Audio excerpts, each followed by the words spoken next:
Let me make sure restream is working and not. There's always that moment where I panic and wonder. Okay, we're live. We're online. Okay, it says testing. Yes. Samurai Star Wars. Is that us? Lovely.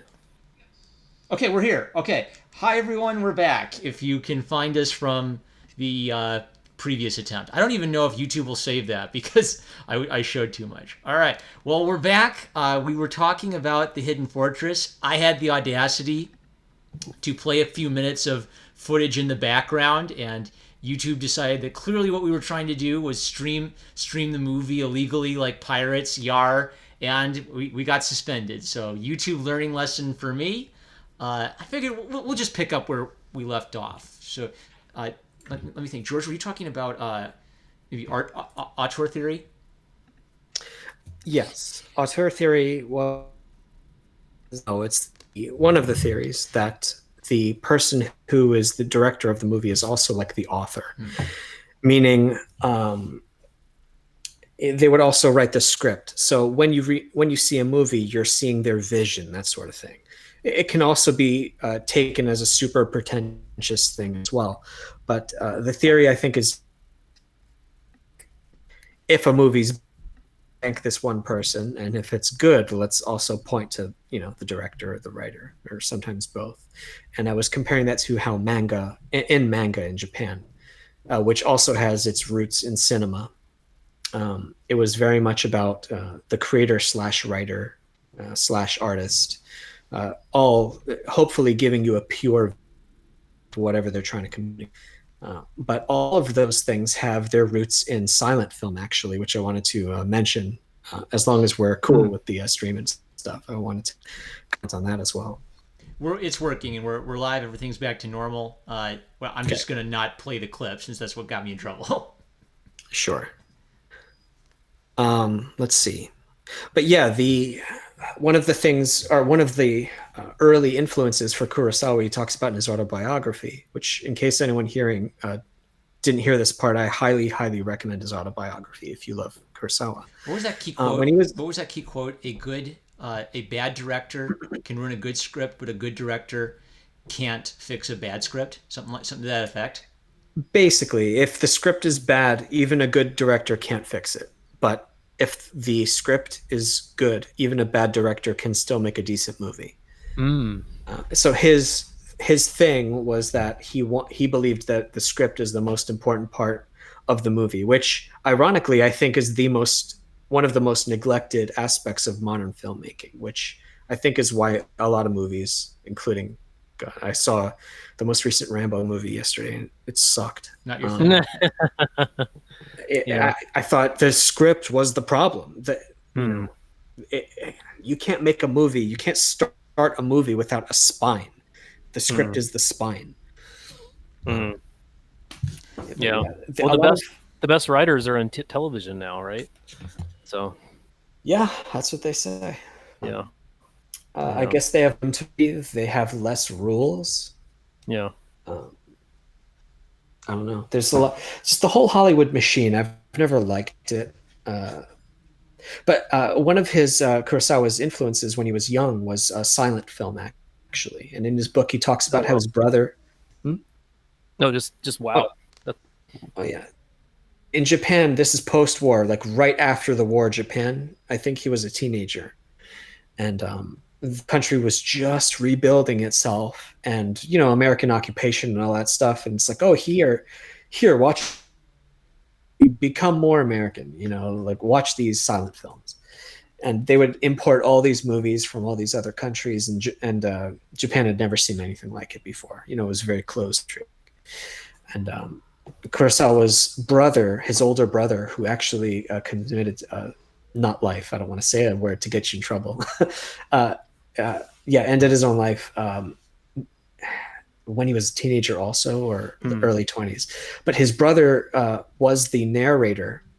In a cinema, your job as a narrator was to narrate the story as it was happening on the screen. So he would be with a microphone in the back narrating the movie for silent film.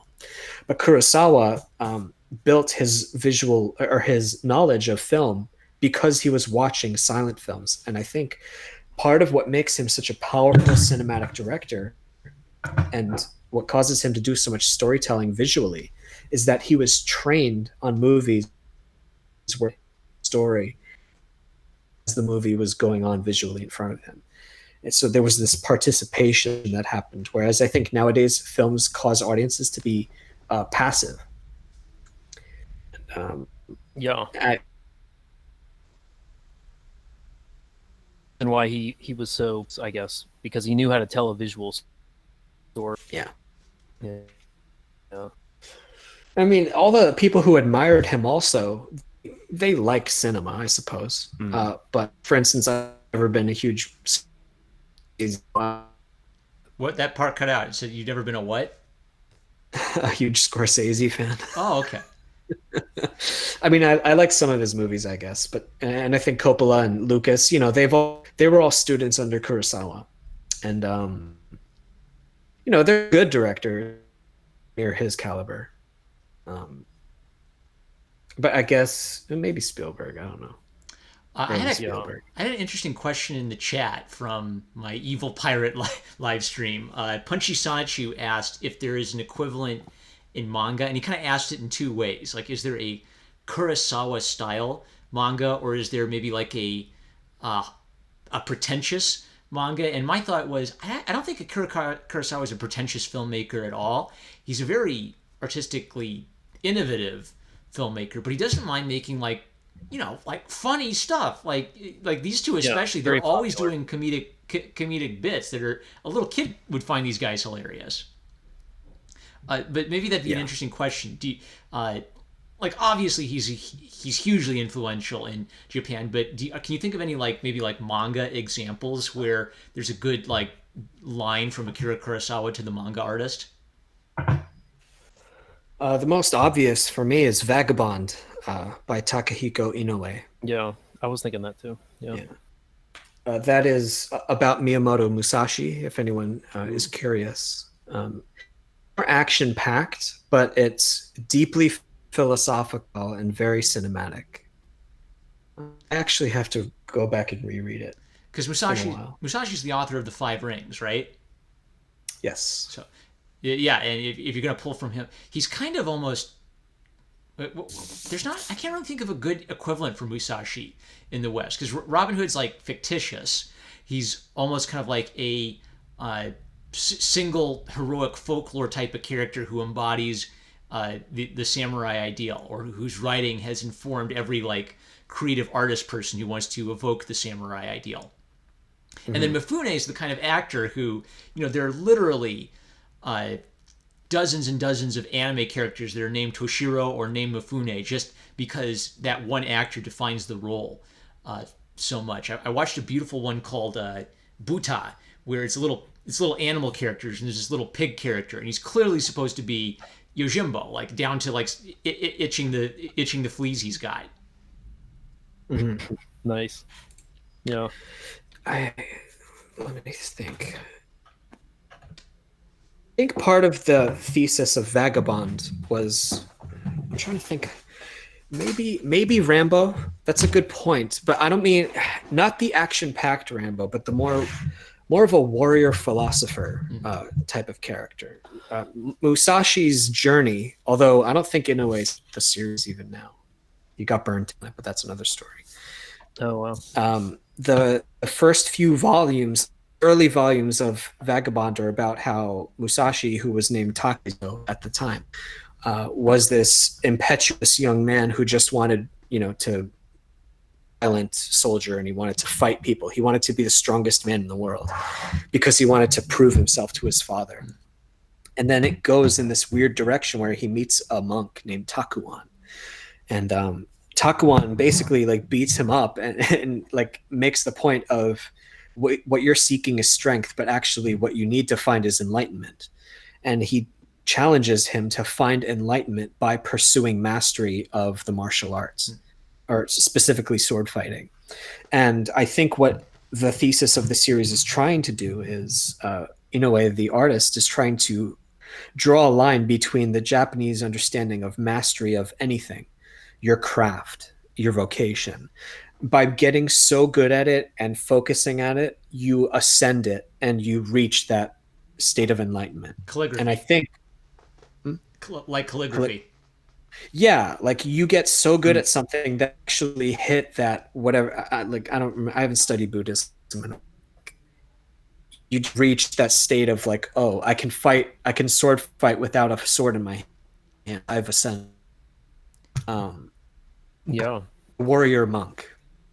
The tool is a part of you. The brush is a part of you. The sword is a part of you. You're not consciously thinking, I have to do this sword strike. You can do it as naturally as breathing or riding a bicycle. Yes. And there are scenes where like a ultimate sword master will like make a slash at someone with that sword in his hand, and the guy will like fall down because he's like so overwhelmed. And actually, I noticed a scene like that when fighting. I can't remember the guy with the facial hair that was funny. Guy. Oh yeah. The Lando Calrissian character. Tado Koro, I think it's his name. Anyway, yeah, they were having their duel, and their duel was so intense that there were characters in the background who were flinching. Yep. Like they were actually reacting to the fight as if it's so intense that, oh man, I'm scared of that spear even though I'm 20 feet away. And I was thinking about the cinematic quality, but also maybe like that could have influenced, oh, they have so much ki that. Right. Yeah. I don't think Kurosawa went in that direction, but I think it was fascinating, even visually, to say no pixel on that screen or no inch of or no millimeter of film was not used during this film. And I just love how they reacted to every swing, and it was tightly choreographed. It was wonderful to watch. Maybe what you remind me of is that one of the important things about this is these actors are actually doing stunts. We were talking earlier about the actor who got kicked by a horse. Like that wasn't fun for him. And one of the scenes that stands out to me is the sword fight and Mifune riding on the horse with his legs. One of my siblings ride horses. You have to be a master horse rider to basically be able to communicate to the horse exactly what you want it to do with your legs. And he was scared. Like he's galloping full speed on a horse without his hands, holding a sword. Like if he falls off, he's holding his sword up. Yeah. He's in trouble. And yet that scene effectively kind of captures the feel of, gosh, what must it feel like to be a foot soldier? And here's a samurai coming charging at you, 30 miles an hour with a sword in hand.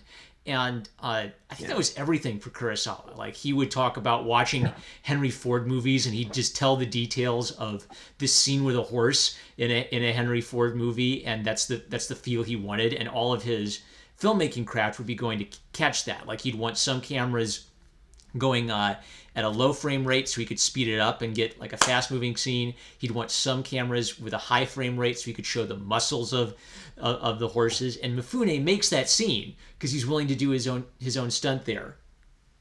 Mm-hmm. Yeah. Well, Mifune, he was an officer in World War II, right? It makes me wonder if he horse riding training or something. I don't know.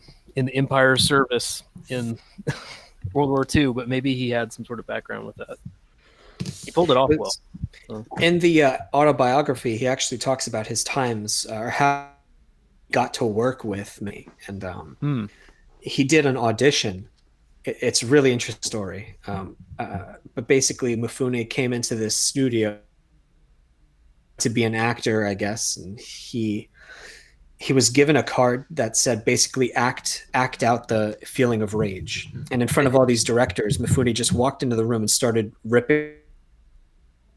And oh my gosh. most of the directors thought he was being melodramatic, but then Kurosawa was so impressed that I can't remember. I don't remember which movie it was that they first worked on together. Not Stray Dog. It doesn't matter right now. But yeah, once they started working together, it's like, oh, he can be angry, but he can do all these other things too. And unfortunately, they stopped working together. They got into a huge fight at one point, but Oh, the wow. book doesn't detail this. They stopped working together. I think by the time Kurosawa was doing color, they stopped talking. Their friendship went sour for some reason. Gosh, there was an interview with him. It was with one of like the guys at the Kurosawa Museum, where he said when Mifune died, Kurosawa went to his funeral, and Kurosawa's comment was, "I wish I could have met him one more time to tell him how great I thought he was." And I didn't know what you just said, so that actually adds like a whole different light to it. Because one of Yeah. the reasons he wanted to meet him one more time is because of that falling out. Yes. I don't know what the details were. But it's interesting also because I think his career turned around also when he stopped working with Mifune around Really, that time. what's interesting Maybe. is you could talk about Mifune or Akira Kurosawa while watching this movie because they're both so larger than life. Like they're not like Mifune is not just a star because he's a star. He has a kind of magical presence that it's actually a bigger. It's the kind of thing that people would talk about John Wayne having this big presence in a scene, and I think that Mifune has he has like this big handsome look that not everybody is born with, and he has the acting chops to back it up. So you can imagine these big personalities kind of bouncing off each other. And it's cool too because in other movies he's able to fade into the background or give the screen presence to someone else. Yeah. Especially Seven Samurai, where he was just one of these main characters. Right. He actually annoyed me when I was younger. I was like, who is this clown? Later did I realize, like, oh, he's actually doing such a good job of acting that he's annoying me on purpose. Actually, so I looked up the first role Mifune did with Kurosawa, and I guess it was Drunken Angel, which is my number one favorite film of Kurosawa's. Have you seen that? No. Oh man, it's I- 1948. Mhm. So he's probably 20 years old, Mifune, maybe. It's one of those like there's a it's all the same actors, of course, that you see in all these movies. But there's a doctor and he's in like the bad part of town in a slum, and he's constantly treating these kids who show up with knife wounds, and they all deny that they're in gangs, and he just treats them anyway. And then Mifune shows up on his doorstep one day and he sees something in him. There's something in this kid, just like I guess Oh, yeah. Kurosawa seeing something in Mifune. Like I can make you a star, kid, and it's got a tragic feel to it, I guess. Yeah, Like he was a Yakuza, right? In that movie? yeah, I guess I don't know if they called it that, but yeah, I mean that's what it was. Right. Yeah. And he kind of like he came in and like forced the doctor to work on him, something like that. Yeah. So you've seen it. That's great. You're the only other It's been person. a while. It's been a while. Yeah, it's one of those Criterion ones. But I guess a lot of these films, I mean, it's one of the interesting things about Kurosawa is that he was able to successfully, I forgot what it was called, but the cinema, the storytelling restrictions that the US enforced on Japanese film to keep it Yes. US friendly. Yes. He was able to ride that, which might have, I don't know, maybe that was part of the reason why people had mixed feelings about him in Japan, like that he was able to. So like I don't know if that's like a turncoat kind of thing to do to be successful in that post World War II Japan, and to make movies that Americans love. But he was able to do that, but he did it in a way that would still honor, which is what Hidden Fortress does, is show like, okay, after the war is lost, can we still reclaim our honor? I guess still find dignity for our people in the midst of tragedy, which is what probably at least half of his movies are. So. That's actually one of the themes of Vagabond, which is related, I suppose. I noticed this strange thing. Creators like these are struggling with this idea of, in an interview, Takehiko Inoue said, Vagabond is about what it means to be Japanese. Like, what does that mean? Like, only a person who's going through an identity crisis would say that. And then I thought about it more and more. I'm like, wait, this country has only really, it's been going through so many shocks this past century that Mm. they kind of don't know who they are right now. It's Mm. very interesting to think like they've been hanging on to their history, but then they also look back at their recent history and they're like, oh, but we were bad. Does that mean we have to throw out our whole history? Mm. It's this very strange kind of identity crisis. Well, Marv and I, we were talking before we started about how the parallel uh, nostalgic genre of the cowboy film Yeah. at the same time of this sort of way of looking back to a recent era of past where we felt like maybe there was some dignity that we still had then, maybe in some weird way. It's alien enough where it feels interesting, but it's close enough to us that we can explore it and relate to it. And is there something we can learn from our forefathers that we can take into this new unknown era, this modern era, where we don't feel like we have as much guidance Yeah. virtue wise, you know? Yeah. Yeah, it's deep. It's like, how much of the throwing the baby out with the bathwater, the world has never been like this before, and we have no reference to the past to give us an idea of what we should do with this. You don't have a direct reference to the past, but like there were tumultuous wars in the past during like the Civil War era, right? So the Civil War era becomes like a staging ground where you can, I don't know, find meaning for the post World War II era. Yeah, I guess I wonder if they were thinking about that back then.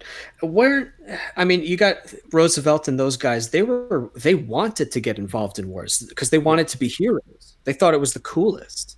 Yeah. I remember hearing about that in hardcore history.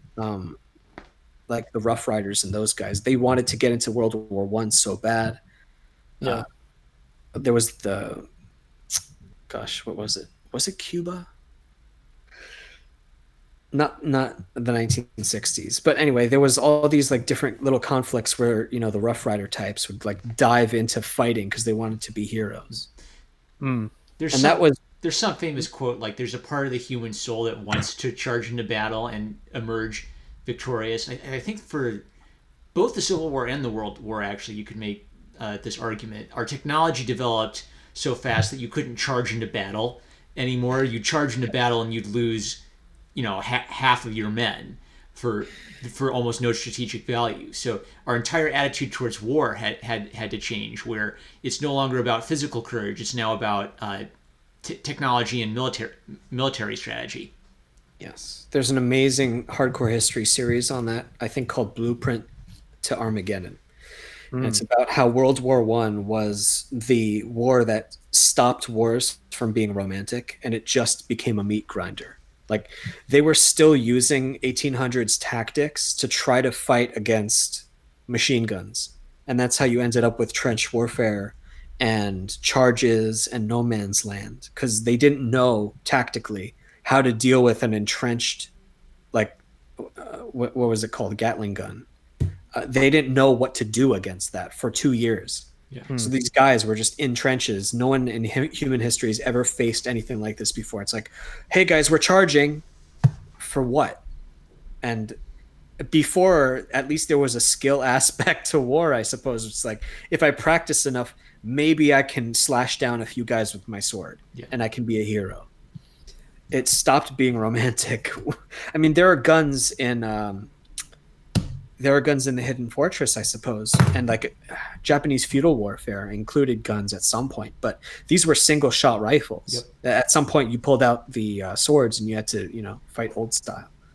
Yeah, I guess that you've just hit it right. The Meiji era samurais and the cowboys were the last period for America and for Japan where the independent warrior could turn the tide, I guess. Yeah. Yeah. Have you guys heard of the Killer Angels? No. Sure. It's a kind of a novelized telling of the Battle of Gettysburg from multiple characters' perspectives. And I remember like one of the key characters is one of Robert E. Lee's generals or majors was Longstreet, and Longstreet was a cautious type, and Robert E. Lee wanted victories, and the basic argument was that Longstreet wouldn't have charged at Gettysburg because he understood like the toll on from a war of attrition is going to stop us from winning this war because we're just losing so many damn men. We need to bunker down for a bit and outweight the Union armies. And Lee wanted a quick, decisive victory to end the war. It ties into that because that's when cannons are starting to enter into it, and you can't kill a cannon with charging at it with a horse and a sword. No.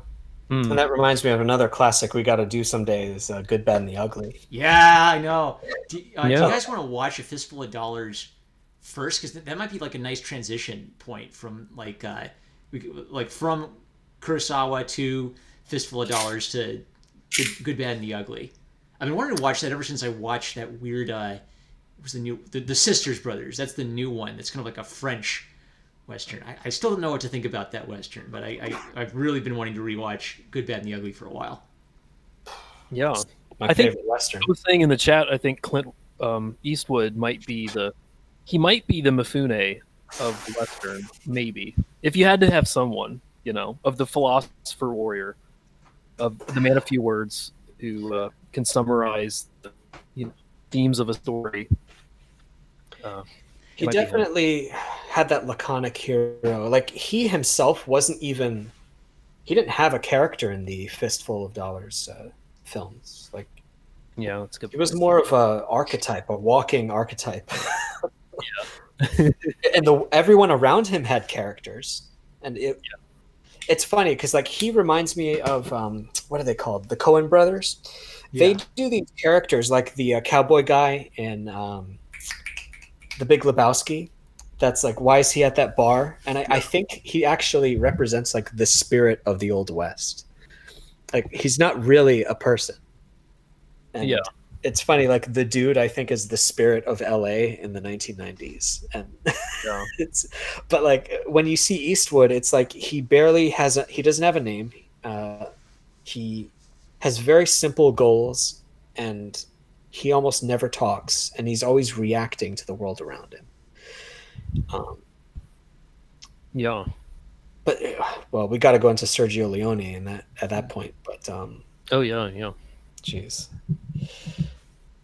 Well, those movies, I mean, they were dubbed and stuff like after the fact. They weren't even recording whoever was talking. They weren't recording it. They had to redub all the lines of dialogue. Half the cast didn't even speak English.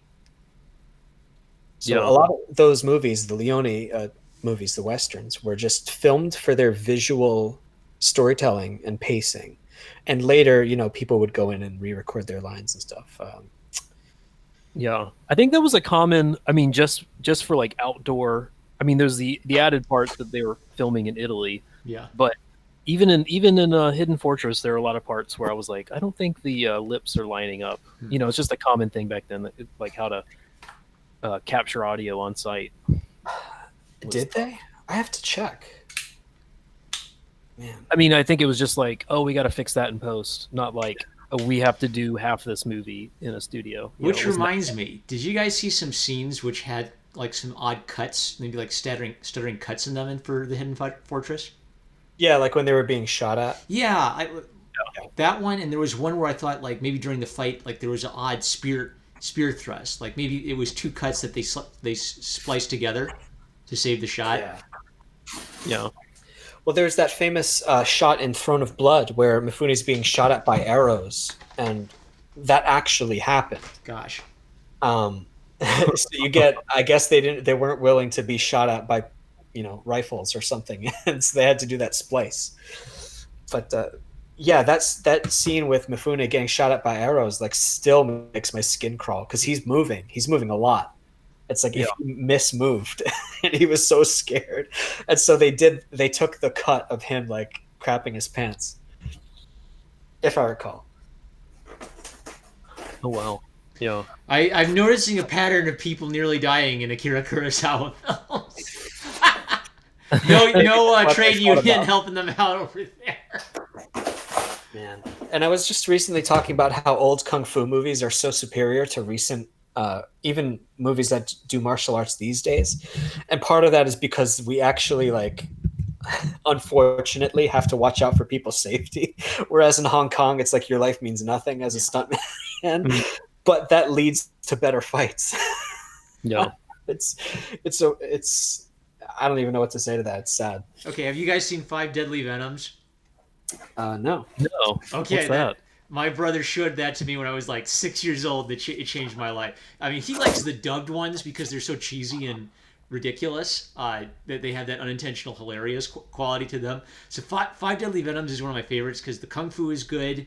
It's just ridiculous enough that it's hilarious, but it actually has kind of an interesting like different styles of kung fu and can you defeat the evil students uh, murder mystery plot to it really. So that'd almost be like a fun one if we could like bring it up so that YouTube doesn't know we're watching it and like riff on it or something as we watch it.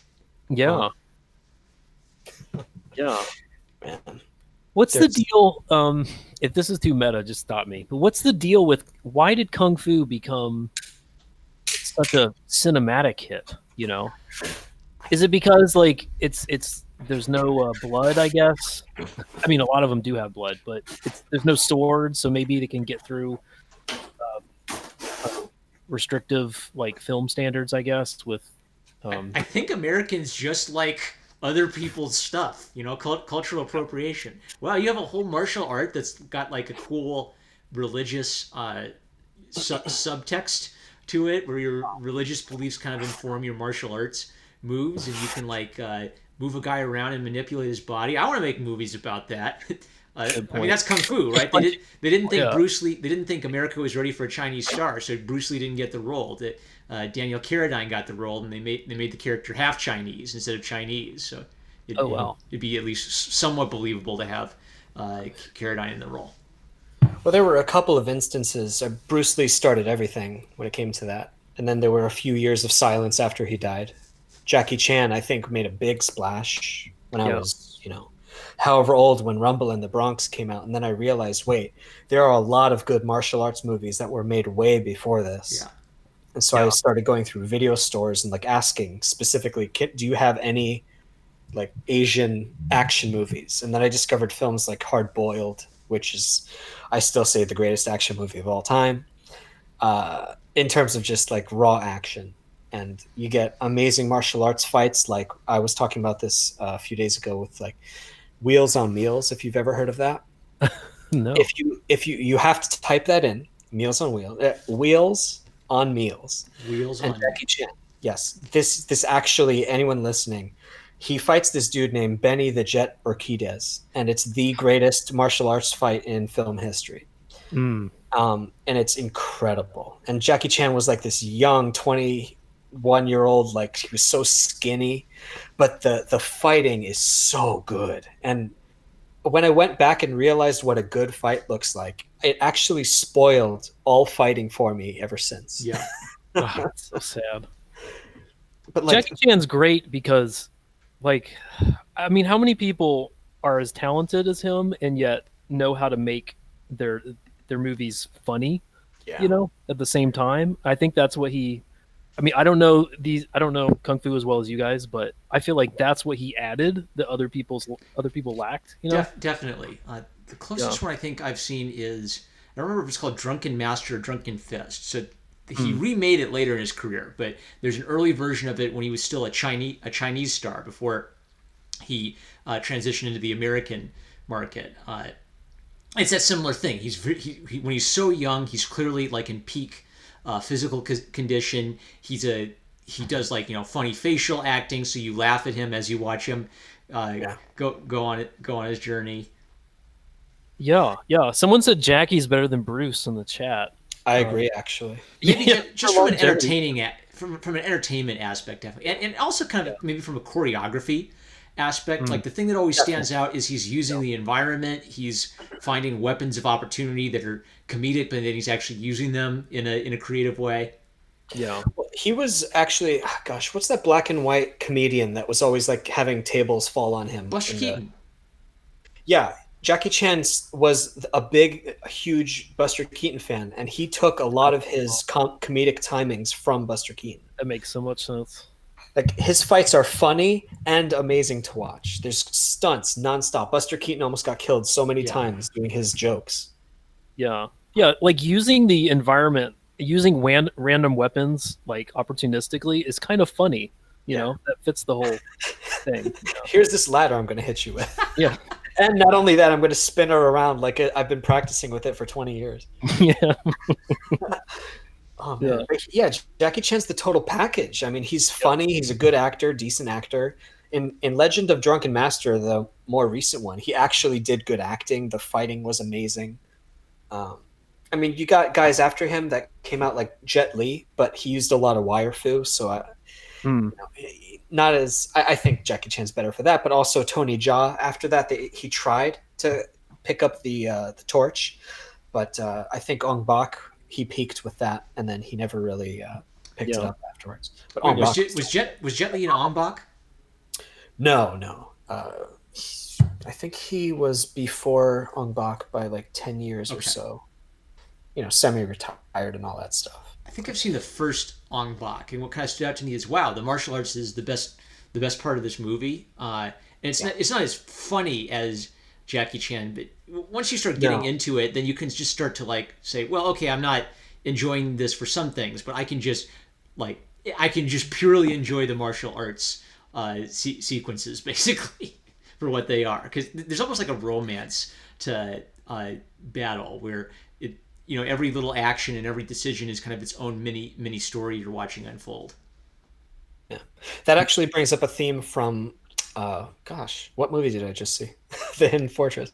When Mifune and his the guy who was dueling, they had such a good duel that at the end they decided we are true friends. I thought, and that theme actually comes up a lot in Japanese fiction, especially manga and especially Vagabond. And I think it's really fascinating to think like you can fight someone, and because they're such your peer and like you have this wordless Vagabond especially does this. You're able to talk to your opponent through your actions. You get to know their style, and you're studying them, and it's like you're having this dance with them mentally. You don't swing your sword even once, but you're learning about them as they fight you. And there's this amazing, like, you can know someone so intimately by fighting them in these fights. Tying into this fight, something that connects with is they spend a lot of the fight staring each other down. Yes. And it's intense because, I like a little, Hollywood lightsaber style fighting, where it's very acrobatic and balleric. Like it's a bit more like the fun of watching ballet when they're dancing around each other. But for a fight like this, it feels real because I don't want to get stabbed, so I'm going to stay far away from you and keep my eye on you and try to break your focus. So if you kind of understand what's happening, it's not, oh, they're just standing looking at each other. You understand they are just like paying incredibly close attention to each other, waiting for the opening to end it. And also just even making micro movements, like taking one step forward. Mm-hmm. You could see like Mifune took one step forward. His opponent didn't move, but the guys behind him moved. Yeah. And it's like he's testing to see, is he going to react to this? And it's to a passive, like the younger version of me might have seen it and been like, okay, start fighting already. Where's the Jackie Chan fight? But in these movies, it's you, the audience member, have to be thinking about what they're thinking about. Who is this guy? What do I know about him? What is his next move going to be if I do this? And that's what a real duel is like, I would guess. But like, if I go this direction, is he going to buy it or is he going to wait? Should I feint? Should I go for the thrust? There's a million different thoughts, and like in any kind of sword duel that you would see in a Kurosawa movie, there's a lot of sitting and waiting, but it's not passive. Whereas like in Good, Bad, and the Ugly, you guys know about the final duel and all. Right. Yeah. It's 6 minutes long, and it's just like guys staring at each other with the music. It's beautiful.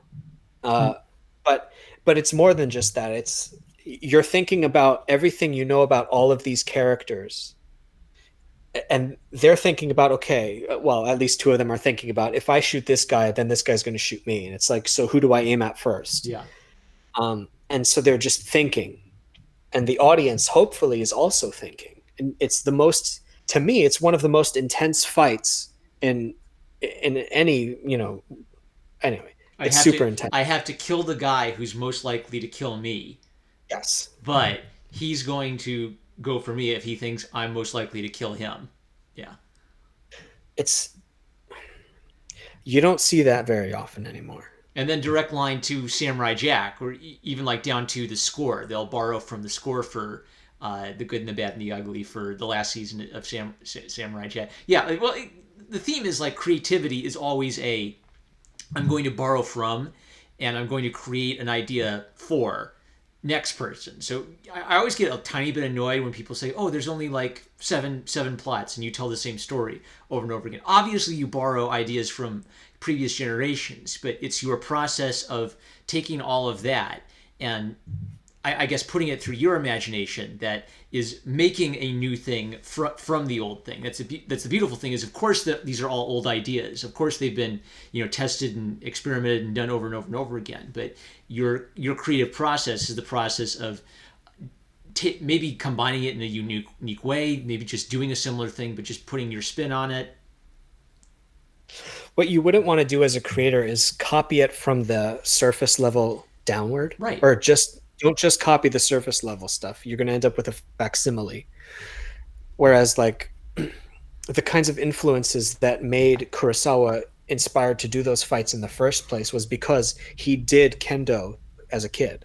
So he knows what these fights are all about. It's about psyching out and reading your opponent. The original title for this film was going to be Three Bad Men in a Fortress, which is a direct homage to a Henry Ford film, Three Bad Men, right? From Western to Kurosawa, then back to Westerns again. Interesting. I don't know. And I don't know if he ever met Henry Ford in person. He just was watching and admiring his movies from a distance. I saw him. I think I saw him talk about Henry Ford in an interview. Okay, let me try to remember what he said. Okay, he said that he asked Henry Ford about horses, and Henry Ford said, "Well, there's a secret to it." And then he looked around and he said, "Shh," and then he told him the secret. That's it? Yeah, they didn't tell us. They didn't tell us what the secret is, but he got to ask Henry Ford about horses. And the funny thing is, whenever Kurosawa would talk about Henry Ford movies, he'd remember all these little details, like the actor, he runs up and he tries to get on the horse, but he can't quite make it, and so then he tries to fix it. And so the actor asked Henry Ford, "Well, can I reshoot that scene?" And Ford says, "Well, you can redo the scene, but there won't be any film in the camera." and they went with the one where the actor was barely scrambling to get on the horse because it was a little bit more real. Yeah. Wow. Man. Wow, I love that. I miss old movies, man. Yeah. I think Andrew Clavin talks about this, where he kind of sees film as the great American art form, and this is a pattern I've just been noticing everywhere, including comics. So Clavin's theory is that as a medium is beginning to die, a division shows up between the artistic community and the sort of average Joe community, where there are more and more Transformers movies that are popular at the box office, but the critic community hates, and there are more and more movies that the critic community loves and raves about, and people just don't go watch it because it's boring. But when an art form is at its healthiest and its most vibrant, it's both of these things. Hidden Fortress is an artistically innovative movie, and it's a fun adventure story. Yeah, it's very accessible. Yeah, and even was at its time. Yeah. And it's probably going to be like I think gaming's kind of still an early art form. Virtual reality is going to be an early art form where you're going to have the opportunity to like do the virtual reality equivalent of Star Wars, but it's going to take like renewed creative thinking to translate that into whatever the new mediums that are going to be that emerge. The most dangerous part of productions like those is budget and team size. There's so much money that gets pumped into the production budgets for, let's say, a game, even a small game. I've worked on a few small teams where we didn't have any money for the project. We had to cancel so many times. When you have production budgets that are in the tens of millions, let's say, the people who invest in these projects want to make safe bets. And what happens, Sure. unfortunately, is when you make a safe bet, is the creative integrity of the project is compromised. You'll never have a Kurosawa, for instance, because in his later years, he was actually struggling to make movies. Nobody wanted to see them, No. and he couldn't get financing or something like that. And the biggest problem for me, what always breaks my heart, is the auteurs vanish because their movies don't make a ton of money. Original stuff doesn't make nearly as much money as, let's say, the latest Star Wars or the latest Marvel flick. They're all kind of very safe films, but they make a ton of money because the average moviegoer just wants to, have a burger at Burger King, as opposed to, like, I always say, like a gourmet burger. That's maybe it costs a little more money. It's more complex, but some people are just like, I'll just have some fast food. Or relive it, because in its time, Star Wars is an innovative movie. You can tell a difference between action movies before and after Star Wars. Yeah. So that innovation makes it different than anything you see in the theaters. And if you because its effects, still works. I think Star Wars holds up fine. People joke about some of the puppets and things, but I think a lot of those effects have actually held up reasonably well, so that it can still continue to have like that, in your face impact. That might be an interesting question. Is like, how much does I've been thinking about this with animation. Like if you go back to the 1910s, a lot of the very first animated projects were pretty much just people thinking, what can I do with animation, right? Like they will be so simple. It'll be like a little professor, and he is in his laboratory, and he's combining the body parts together, and then he flips the body parts around. It's just clear, like, oh, that's something I can do in a drawing that I can't do in a movie, right? And there's almost nothing beyond just that simple, immediate idea. And then as animation goes on and on, you can start to tell more detailed, more complex, more rich stories with it. But the initial generation still matters. The creativity it takes to realize, hey, I can put these pictures together and tell a little story out of them, is similar to the creativity of coming into the animation industry in like the 80s, and like the Disney Renaissance. That's them rediscovering their mojo, because they're figuring out, how can we make animated movies like we've been, but that speak to the public, basically just based on the sheer brilliance of what we're able to accomplish in this medium. And then the Disney Renaissance fades out, and they go into another dark age, and then they maybe come back a bit for another little mini Renaissance. And there's ebb and flow to it. Well, Pixar was another Renaissance, but they were independent of Disney. Yeah. I always argue that when they got bought by Disney, they stopped being Pixar. Huh. Yeah, that's when they started making sequels, I think, if I remember right. Let's see, it was right around Finding Nemo, right? Because Finding Nemo was that big hit, and then shortly after that, there was the announcement of the purchase, right? There was talk about them renewing their contract, and they just got purchased. Yeah. Yeah. I can't remember. I liked Toy Story 2. I think they did it just for themselves. Okay. But there was a time, when I think they were just bought. I think there's a book called Creativity Incorporated about the how Pixar became Pixar. It's an amazing book. The writer is named Ed Catmull. I've been told he's not a nice guy, but whatever.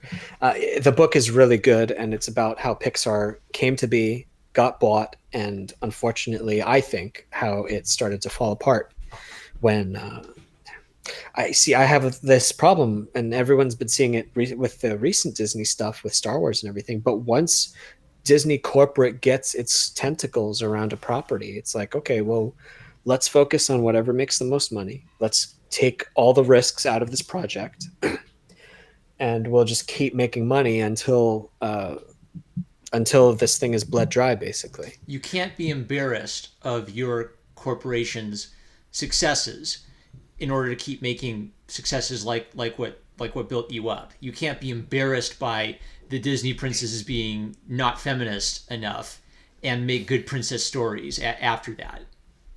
Or what's sad is, a talented person can work within that system and still make great art, but they're not going to be as free as they would be. Like, I think the Wreck-It Ralph series is a good illustration. I think the first Wreck-It Ralph movie is nearly a perfect movie, right? It's the classic, becoming a father figure, becoming a hero kind of story. And then the second one just feels written by committee, where it's unfocused. They're undoing the main character's main story. It feels like there were three different movie ideas, and then they just kind of like combine them together in the end, and scenes get like the rabbit scene, they put in the trailers, and then they tucked it at the end credits because clearly that was going to be part of something entirely different, and they felt like they had to include it because they showed it in the trailer. Mm-hmm. Something happened to Wreck-It Ralph 2 in the committee section where three different script writers went to bat with each other, and they came up with a Frankenstein. Yeah. Well, that's the opposite of the auteur theory. Yeah. You get this committee of investors and producers who have to protect the investors, and all their only interest is to get their money back and to make more money on their investment. They don't care about art the same way that a psychotic creator who doesn't sleep, like Kurosawa might have been, and actors who are willing to hurt themselves to make this amazing piece of art. You don't get those people to take their risks unless you have a very small budget where we're just going to put everything we have into this project, almost like a last stand kind of thing. And sometimes when you make a last stand, miracles happen because everyone's basically fighting for their life. Like, if you guys are familiar with how Final Fantasy came to be. And all yeah. It was going to be the Final Fantasy. Yeah. It's this all or nothing kind of thinking of like, I have to hurt myself to make this because this may be my last chance. And I think something happens in a creator's mind that it's this weird desperation and magic comes out. But then if a creator is very safe, which I think is part of the reason why it's like, beware of earning too much money as a creator, because then you get comfortable and you're not willing to take risks anymore. It's very scary to be too successful. And that's why I think happened with the prequels of Star Wars, not to keep meandering, I'm sorry. But like, Lucas thought he could do no wrong.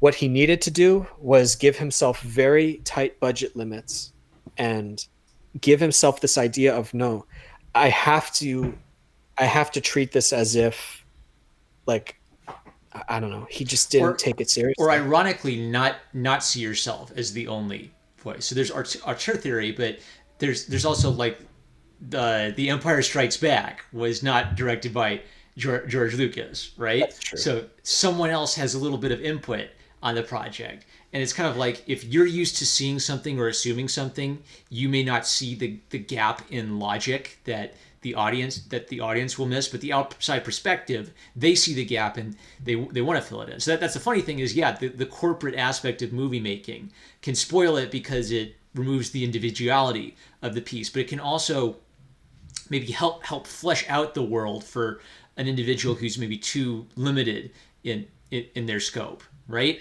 Yeah. It makes me think about, do you think the new wave in the 70s of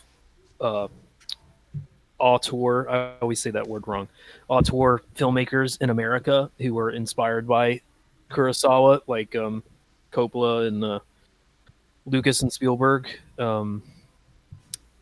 it's almost like they were able, even though they were able to bring over Kurosawa and successfully kind of get him, well, somewhat successfully kind of get him back on his feet. Like, he was already kind of a previous generation, and I guess because they understood the heart and soul of what he did as an author who really cared and died for his films, lived and dies for his films, like, and was able to tell stories very personal at a very popular level. Like, they were able to carry on what he couldn't, maybe.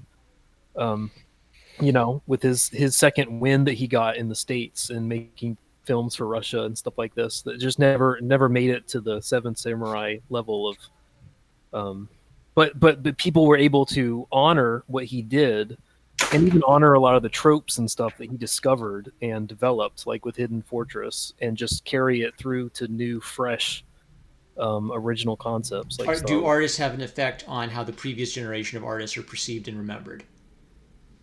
Right. I didn't have a. I thought I had a question, and I don't know if I did. But yeah, yeah, what were they able to do by being inspired by Kurosawa that allowed them to not just be hacks of Kurosawa? They weren't just bottom shelf Kurosawa fans. Like they were able to do what he did and more, and yet they were so reliant on him. What was it? It was just like that fresh. Like I have to really care about what I'm doing, I guess, and yet have it be visual, so that and based on like these universal principles, I suppose, so that everyone can relate to it. It can appeal to worldwide audiences. Is that what it is, or what was it? Because they're not cheap knockoffs, But I feel like that's every generation's struggle. Like I see a lot of this, like going all the way back to uh, the Renaissance is a great example. Like you can see artistic development before the Renaissance, but the reason the Renaissance is a great example is because of how conscious there was this conscious effort to rediscover something from like the two-dimensional illustrated manuscript style of the Middle Ages to like, hey, I can draw things big and they'll look close, and I can draw things small and they'll look far away, but it's not in correct perspective yet. It's just that initial realization and maybe like a Cimabue to like the mathematical. I can draw lines and reference real life and use mathematics to not only have big things and small things, but have everything diminish farther and farther away in space for Masaccio, right? And so then every Albert Durr's a great example of this because he kind of did it on purpose. Like he wanted to get famous for having visited Italy, so that he could kind of bill himself as the only German artist who understood the techniques of the Italian masters. It's like once the idea has been discovered by some guy, immediately it starts spreading from master to student and from country to country and from generation to generation, and then you can mix it up. So then every artist's struggle is similar to what you mentioned, where they have to respond to the past. They have to consider their place in relation to the past, and that's where I think you always get like these fun rebel generation. My favorite are the Mannerists because they're like 1600 rebel punk rock artists where they were just sick and tired of everything being realistic, so they just wanted to twist everything around and add bright zany colors into everything. Purple Jesus, green Jesus, what the heck? We're the Mannerists, we can do what we want. Yeah. Was El Greco one of those?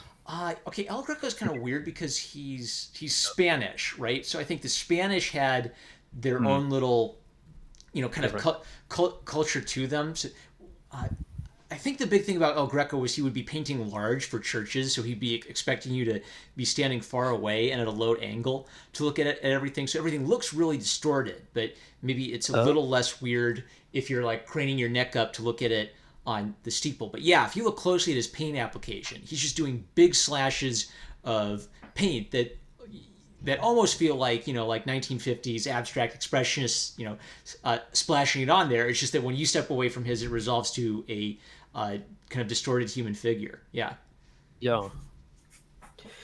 On this theme of inheritance, what you mentioned, Matt, reminded me of how the Impressionists were so inspired by Japanese prints and woodblocks.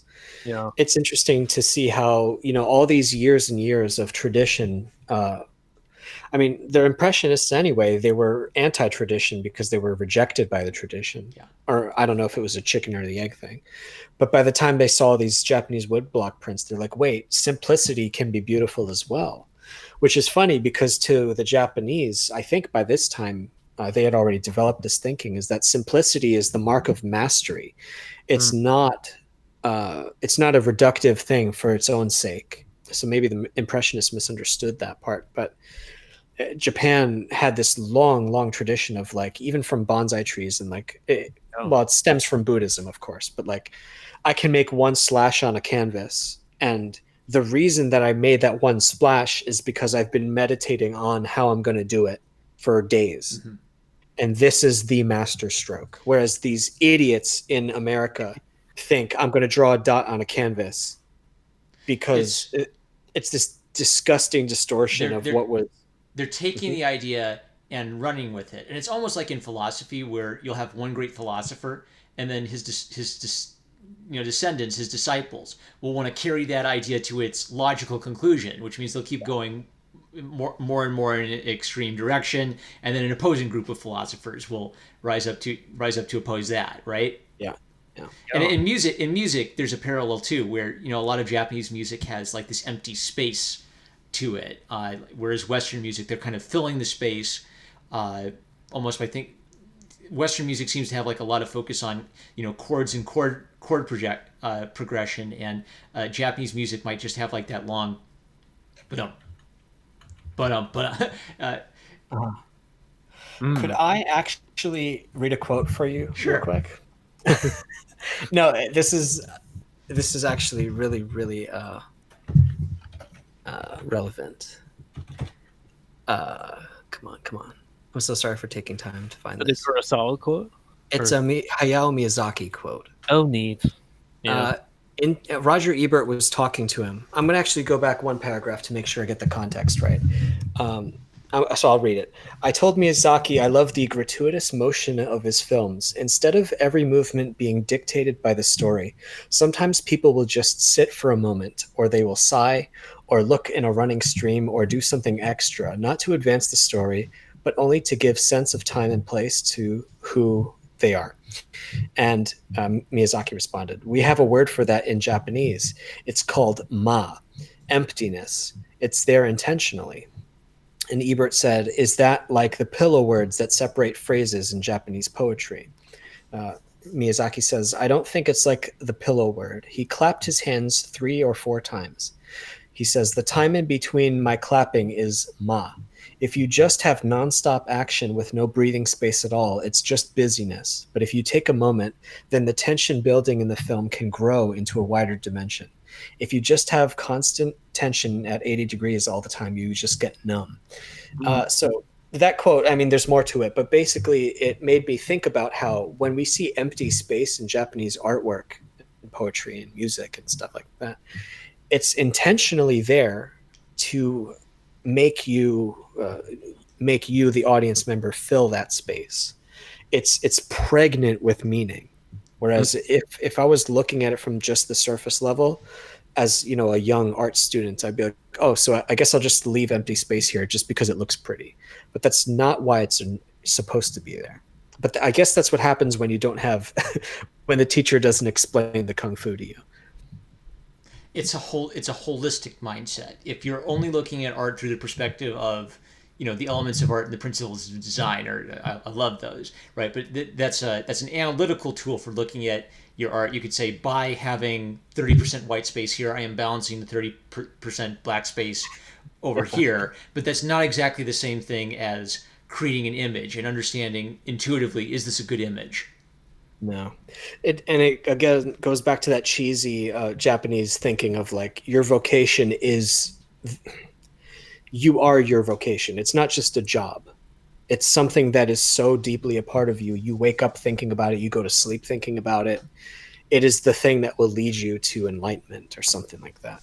And in a cheesy way, like even everybody, it could be any vocation. It doesn't have to be just like poetry or art or something like that. Like even being a farmer, like trying to put your whole soul into being a great farmer is that is the path to whatever they're trying to pursue. They call it mastery, something like that. But it takes you into this supposed higher realm of like what you might call the zone or something like that, Yeah. where it's like I'm not even in my body anymore. I'm so like I'm above myself, watching myself do this, and I'm like having these weird cosmic feelings, something like that. Maybe that's one of the things that the American auteurs picked up on, I guess, is that holistic, which would make sense. Like kids coming out of the going to school in the late 60s, early 70s, and just trying to see like how can I not just approach film from a corporate perspective, like how can I be holistically authentic Yeah. as as a storyteller. This is Yeah. maybe one of the problems, kind of to relate it to like indie comics, is maybe one of the problems of how do you build an institution where there isn't one, is if you have scattered individuals, you don't necessarily have the community aspect that goes into a lot of the creation process. The internet helps because you can kind of see more work, you can communicate with more artists, but you can't necessarily recreate the experience of like going to the studio and observing as they draw that day, right? Like I don't think we're ever going to be able to fully replace person to person contact with the internet, but maybe we can serve some of the functions of that like that with the internet. But a lot of like developing, art forms exist in the context of groups of artists competing with one another, and like I have the romantic school of thought. Yeah, well, we have the realist school of thought, and we are rivals. That kind of a back and forth. Mhm. Yeah. It's weird too because you got to have this. At the very end of the day, all you have to do is produce a book of sufficient value that someone's willing to pay for it and read it. And you just keep doing this over and over again until everyone's satisfied, and then we try to do it again. When we're trying to create a marketplace out of thin air almost, um, that's based on things like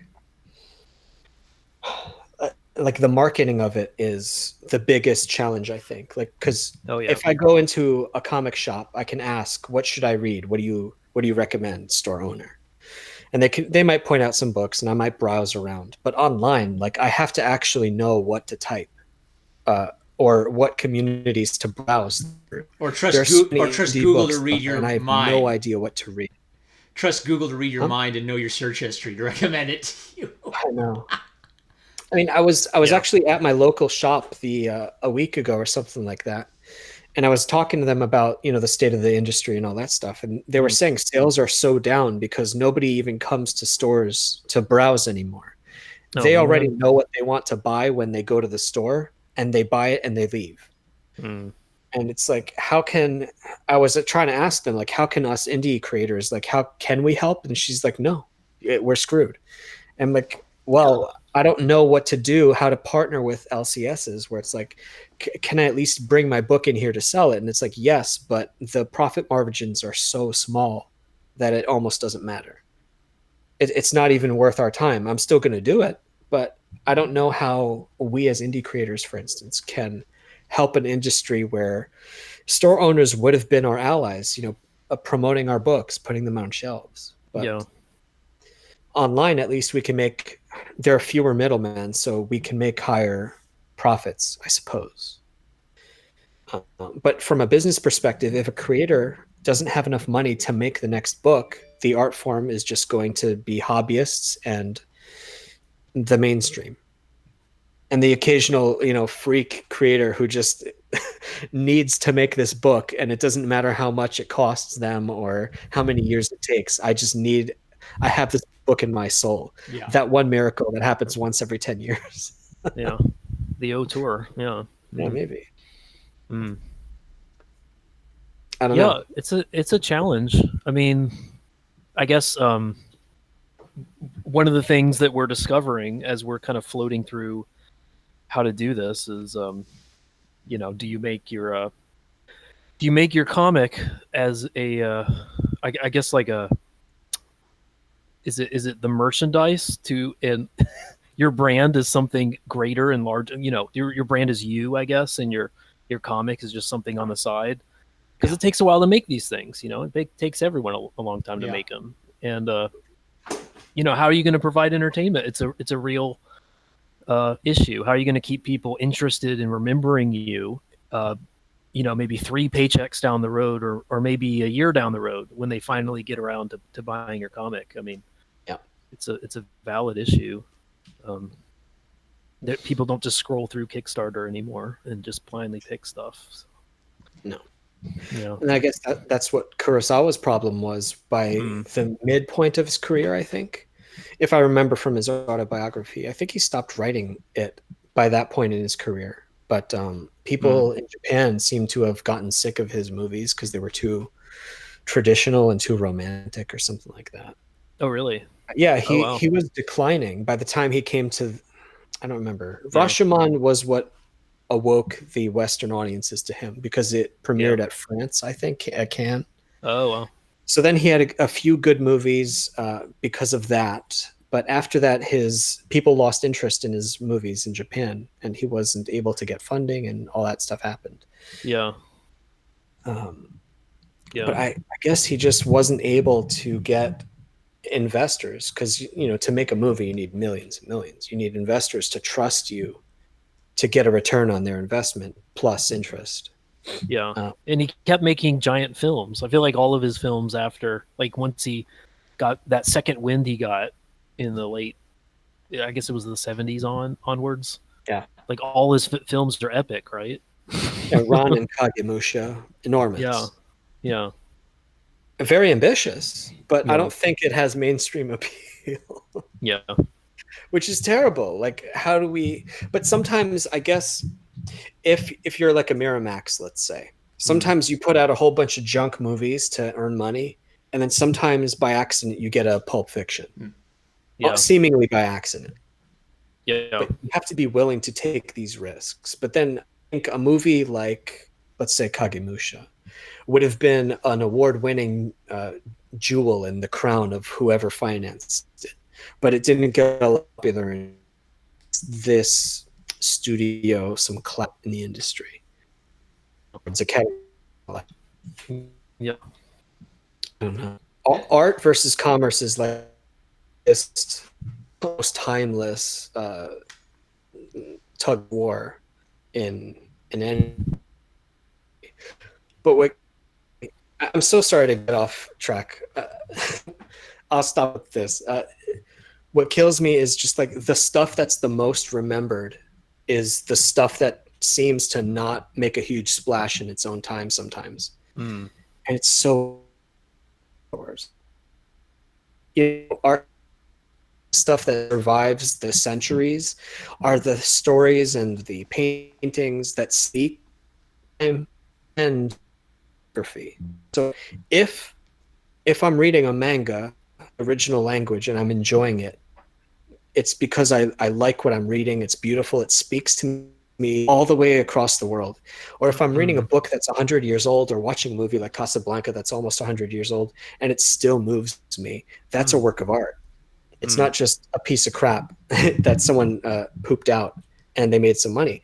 But it doesn't benefit the people who made Casablanca for me to enjoy it now because they're long gone. So But how do you get more movies? you can enjoy commercial success in your own time because those universal themes which still have weight for us had weight then. Like they cared about all the human dramas we care about. Yeah. But there are certain themes that are even just timeless. And maybe there's craft involved in it. Depends how well you tell the story. Sometimes the story itself, if it's a timeless story, like everyone talks about how Last Jedi has no meaning, so therefore it won't survive the test of time, which I agree.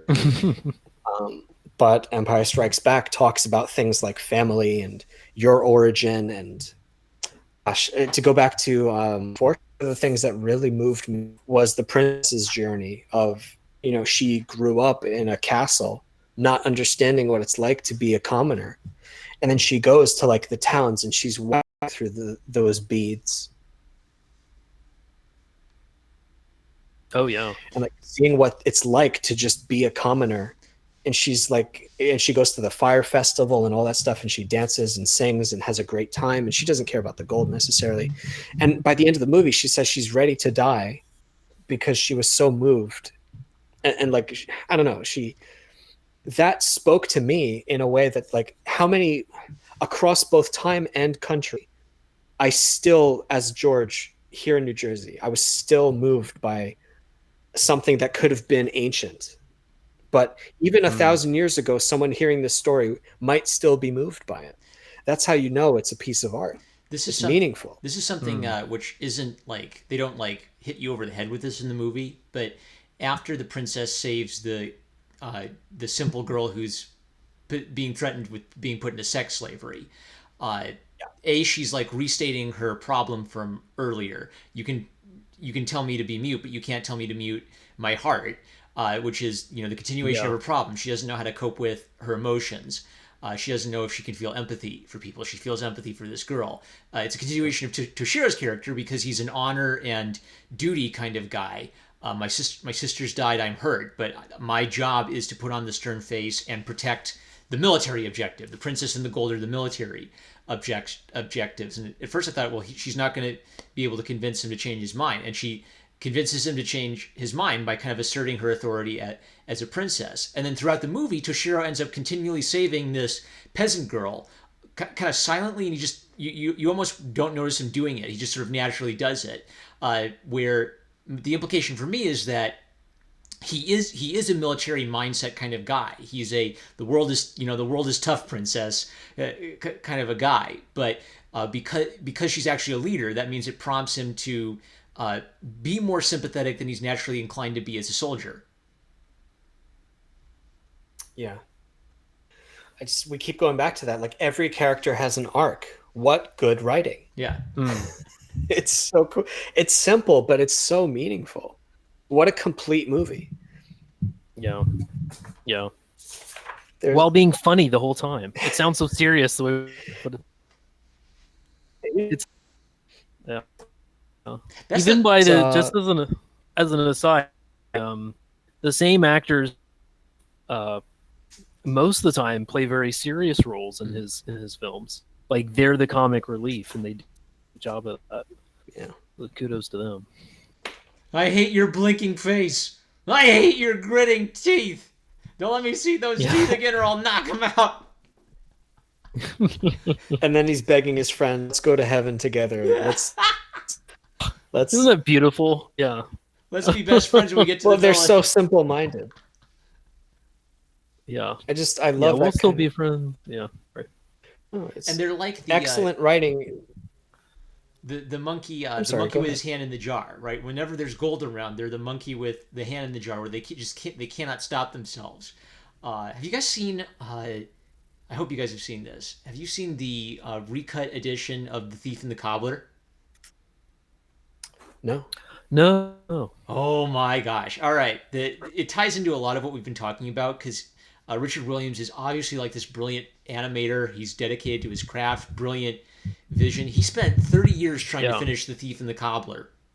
It got bought out from him, and he got kicked off the project, kind of in the last stages of the project. And they like re-edited it. They got Hanna-Barbera animators to finish it, and they turned it into like a pop culture Aladdin knockoff of sorts. But his original vision was like this Buster Keaton style, just sumptuous. Like, every single scene is a money shot. Every surreal. Yeah, right. Yeah. Now, where was I going with that? I think I might have lost the train. Okay, oh yeah, where I was going with that is one of the characters has this, comedic, like, he just cannot let go of the thing. There's this scene where the character's literally walking around with his hand in the jar trying to grab the jewel, and he can't get it out. The guards show up and are just looking right at him, and he's just trying to walk slowly away while still trying to get the jewel out of the jar repeatedly. He can't stop himself. It's a great archetype of character because you laugh because you understand the thief's problem. They can't stop thinking about the gold, but they can't. It's almost like they can't see their own stupid situation they're putting themselves in. Yeah. Both silly and fun on the surface, but the more you think about it, it's actually like illustrating the point wordlessly, which any good story is speaking on many levels. There's surface level, deeper and deeper. It's the kind of thing where I love stories where upon rereading and rewatching, they get better and more rich. I don't want that once off kind of like someone mentioned in the video about First Blood and Last Blood and the contrasts where First Blood is still like, I guess, still get juice out of that movie. But Last Blood, I'll never watch it again. Oh, wow. I heard it was horrifically violent, more than the others, which is impressive. So, you know what? I don't mean to, talk about this when we're talking about a holy movie like The Hidden Fortress, but like, I laughed at the end of Last Blood, and not, oh gosh, not because like the final kill. I won't spoil it, but like to me, it was so over the top that I was like, what the hell am I watching? Is this Oh, a Rambo gosh. movie? And How sad.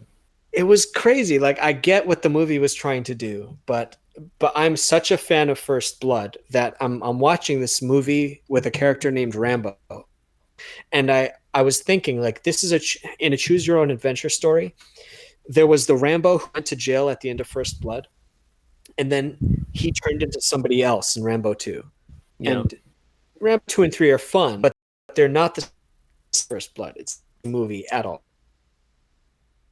Rambo 5, this story, this weird navel gaze, trying to be okay with being like a super soldier, like that is not who I think Rambo is. Yeah. Anyway, what I'm trying to say is the first movie is very relatable and has a ton of things that can communicate to people across generations, whereas the other ones are just popcorn flicks. And the worst one, I think, is the worst offender of all. Yeah. Well, that's a microcosm, I guess, of what you were saying earlier, just you and Marm, about the state of cinema, I guess, Yeah. and how it has that spark of inspiration, and it's fresh, and people aren't sure what is going to be the leader, whether it's the character itself or like the writers behind the first Rambo, or is Stallone gonna, in hindsight, gonna be the thing that everyone thinks about when they think of the movie, or what's gonna break out into the lead, and then it turns out it's people's memories of the first movie, I guess. The thing that brings people back for more box office success is just I suppose mere violence, I suppose. Well, it's like I don't know what... it's like that great I think it's Jay Leno. Jay Leno had this skit where it's like a pitch for a movie for men, and his pitch for a movie for men was explosions, and it was nothing but explosion, right? Like, they're obviously like really subtextual. I like guys hitting with swords things that makes me always I said it earlier, like, even if I'm not liking everything in a movie, I can kind of like just enjoy the fact that I'm enjoying them hitting each other. Yeah. And that can be fun. Yeah. It's not enough to like inspire me to do great deeds, right? But it's enough to kind of like intrigue me, right? And like, even bad art could have like a good aspect to it, like that you want to like snatch that good idea out of it. I do that with like a lot of these dumb shoujo manga where I'm just like groaning and I can't, nothing seems even remotely relatable about it, but they might have like a really interesting setup or kind of a weird political situation. I just think, twist it around, mix in some things over here. There's nothing, there's bad art, but there's no art that can't be instructive to you if you look at it critically. Maybe if you get mired in only looking at bad art and only looking for bad examples, you never know like what the good example is, but you can use that.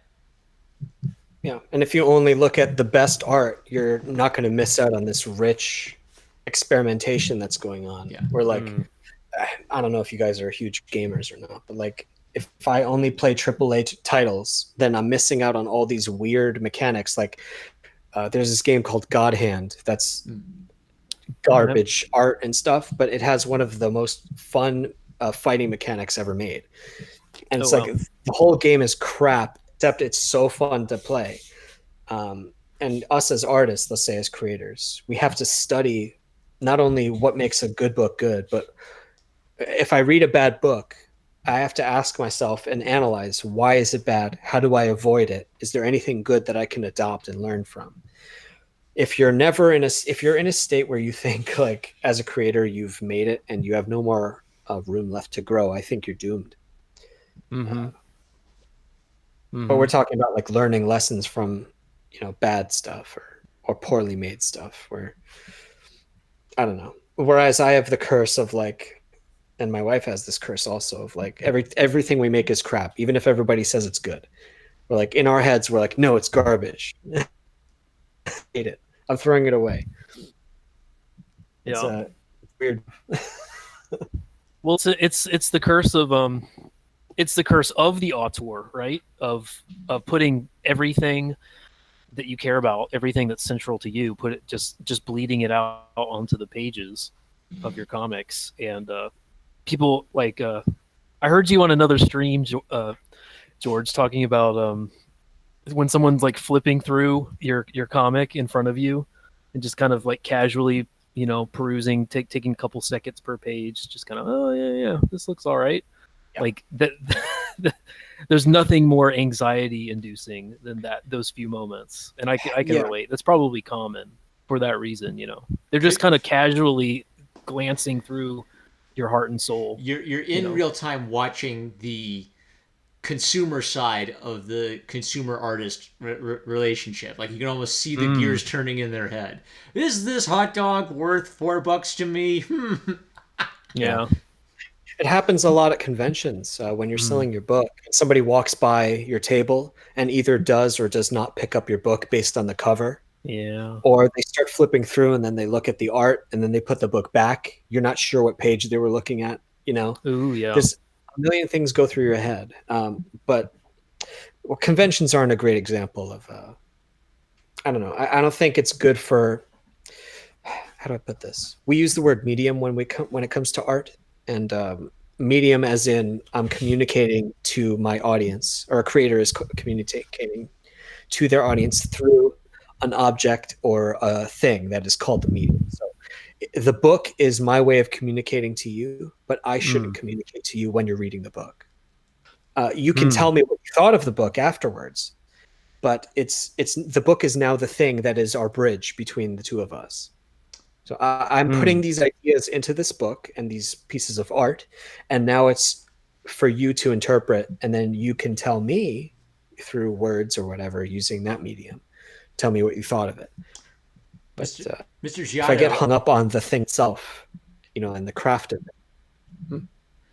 Mr. Giotto had a comment kind of related to your comment on, being concerned about the effect of your own art. So he says it's like the Dunning-Kruger effect. When he writes, when you are aware of your failings, that becomes all you can see, and your successes mean nothing to you. Like the negative part of your brain in art is really important. That's the part that tells you my eyes are off center here, and they look like they don't have a skull inside their head, right? But if you cannot turn that off, then you never finish anything, because you get the skull right, but then the temple could be moved over, 1/116th of an inch or something.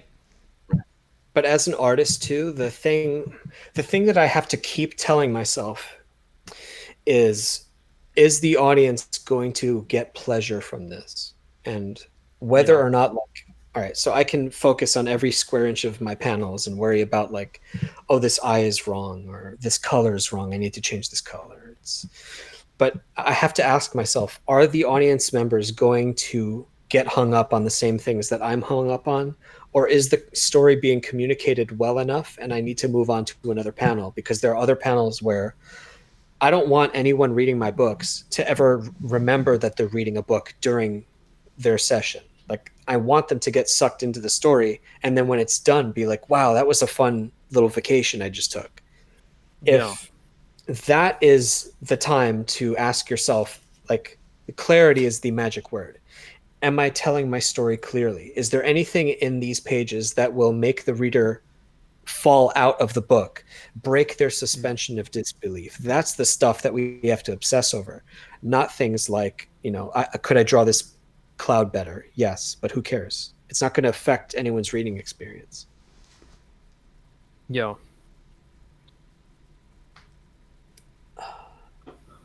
Yeah. It's an interesting dance. It's almost like I have a lot less experience than you, George, but I like to think that there's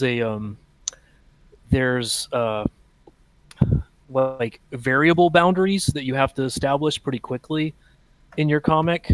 Of this is how far I'm going to swerve to the left or the right with my art style, or with how much I'm pushing character expression, or how detailed I'm going to get, how much the backgrounds are going to play a part, that sort of thing. What can you expect from the panels? And then I'll just play around within those boundaries for the rest of the story. And they can be wide boundaries or narrow, but so long as I establish that pretty quickly, I feel like readers are okay with whatever I do from then onwards. You know what I mean? Like I can't reassess that and then halfway through the story get really wacky and wild, because they didn't get used to it the first few pages, But if you do it at the beginning, then they're fine with it towards the end. It's probably the same with film, I would think. But Probably. I mean, yeah. if I start working in black and white and then I suddenly go to color and then back, it's like Yeah. it makes people remember that they're reading a book. It's probably not a good thing. Yeah, like your Mary Sue, you're doing enormous range of expressions with your characters, from page one, and so that tells me like, okay, my palette has been primed now, for whatever you feel like doing from then on, because you've set such a wide margin. The same with your painterly style, which is nice.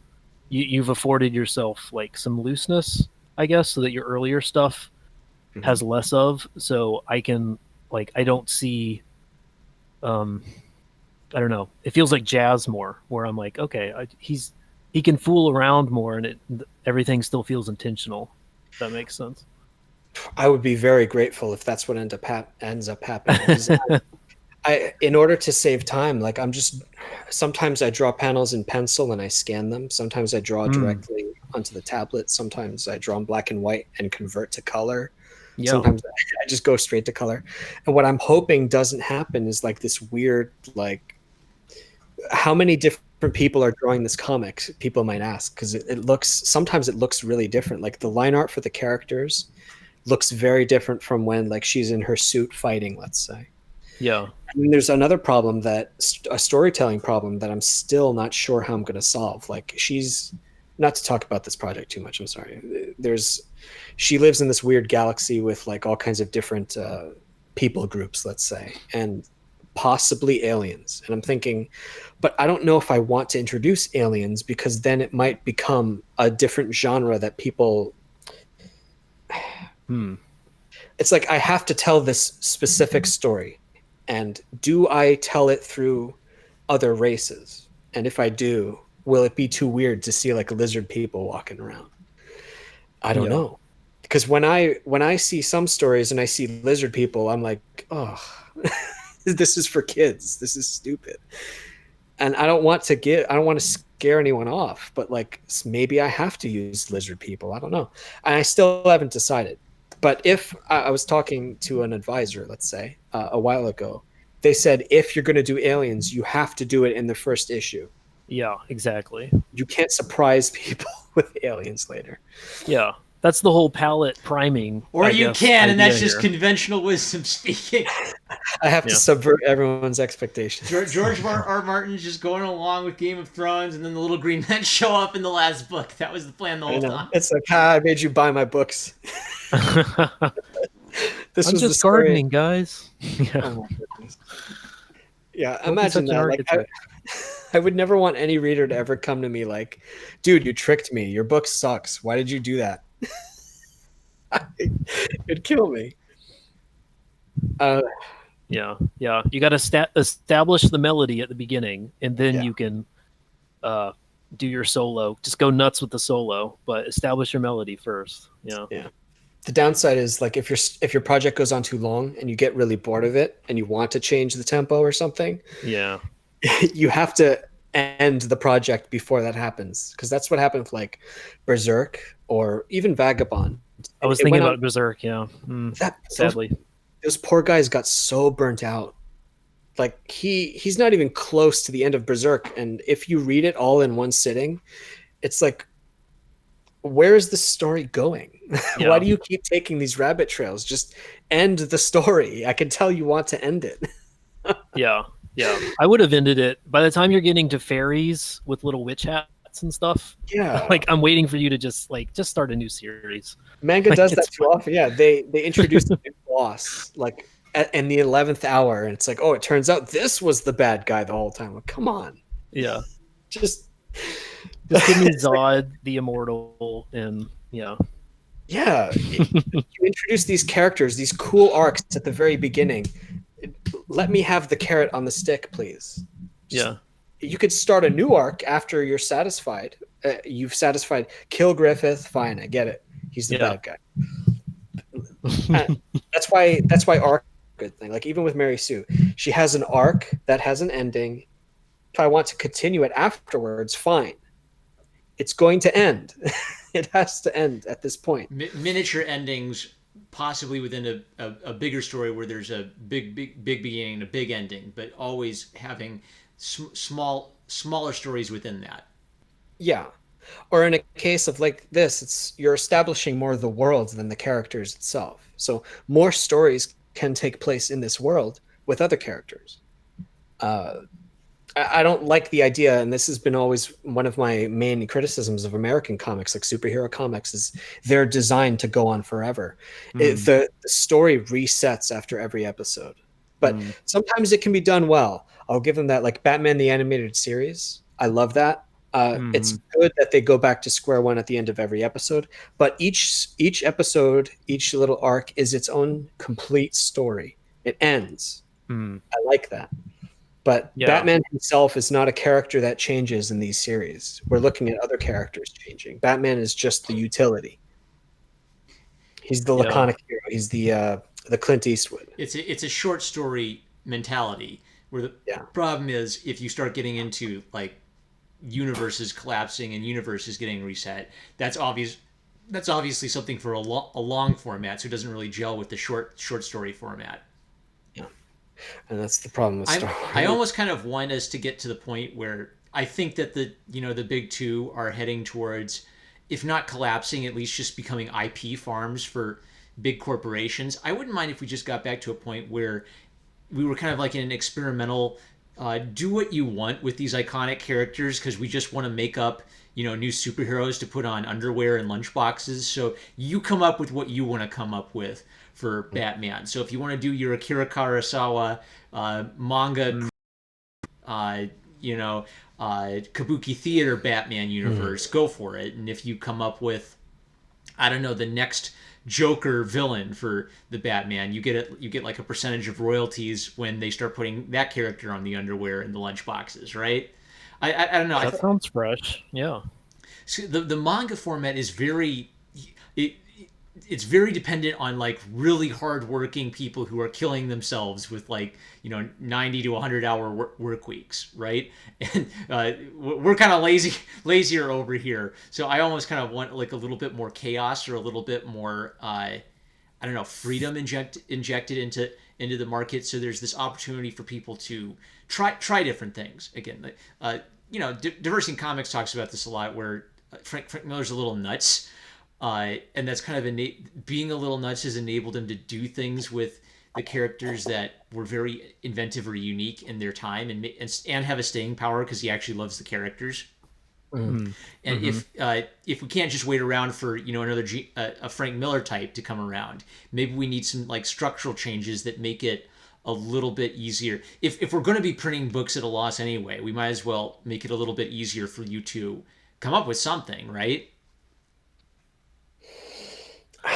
I want Well, I else, guess that's what they're doing, right? They're they're saying just do what you want, but then but it may not appeal to anybody. Then yeah, yeah, that's the catch that's twenty the other two. side. More Yeah, freedom means more freedom to screw up.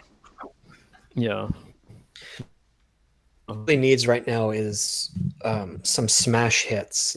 I don't mean just the big two. I just mean comics needs to be a thing where, like Game of Thrones, let's say, it was the hotness for a while, and then the show completely fell apart. I think, but that's another story. But for a while, it's like everyone's noticing. Oh wait, there's this amazing show that's doing weird and cool things that I've never seen before. I have to watch that. I yeah, haven't like maybe what Watchmen was a huge smash. Like, oh, I have to read this. But how often in the American mainstream or whatever the American zeitgeist does it occur where people are like, wow, I have to. Have you read this comic? It's really good. Well, You have to check it out. something you mentioned earlier is maybe like the industry moving towards hobbyists, the mainstream kind of calcified old guard, and Yeah. the mm, kind of like rare uh, person possessed with a vision, right, on a mission. And the thing about comics that I think, as because comics is an old medium, I think its survival is going to be as the route for like the backwoods kid with great ideas, who doesn't have a Hollywood producer, Yeah. to get something out there, even if it's rough and crazy, and drawing in their backyard, teaching themselves how to do it. I think comics is going to have to become the avenue toward getting your story to exist. If you're Yeah. not a Hollywood, if you're not on the board of Disney, pretty much, because Disney owns everything. Yeah. We're gonna Yeah. have to see if it's viable. It takes, let's say, I'm trying to do a page a day to do a comic. It takes 30 days to make a issue of a comic. That's if you are a full timer or something. How do you find time to do that? How much do you pay yourself to do that? These are serious questions. Um, and then there's always the quality factor. Do I have time to even train to get good enough to be able to do a page a day? And that page has to be good. It takes an insane amount of training and all kinds of things. And even once you hit the training, that's when the actual risk starts. It's like learning a martial art just to get to black belt, just so you can start fighting. Yeah. But then there are these maniacs, like all the people that we know in our circles, all these indie people who are just like making these passion projects. And if it's profitable, great. But if not, like this is what's in my heart right now, and I want to share with people. Yeah. I don't know. Yeah. It's a beautiful risk, because it's like everyone says like your comic is going to teach you how to draw it, but like this whole indie comic thing is, I mean, this isn't it's not 2007 anymore. Like we're not just trying to make web comics. We're trying to crowdfund and do YouTube stuff and get a backing, social media following, and Survive turn the them through drama. Indiegogo, survive the drama, and and there's a greater there's more ways to succeed within that space, and there's more ways to fail, I guess, too, which is really interesting. It's such a trial by fire in so many dimensions now. We're blessed and cursed with opportunities to pursue anything. Yeah. It's not just like, oh, let's put something on Webtoons and see if I can get 1,000 people to follow it over a year. Like, it's so much more risky. Like, I don't know. There's so many pieces at play, and it's exciting. It takes like a sociopath to survive it, it feels like.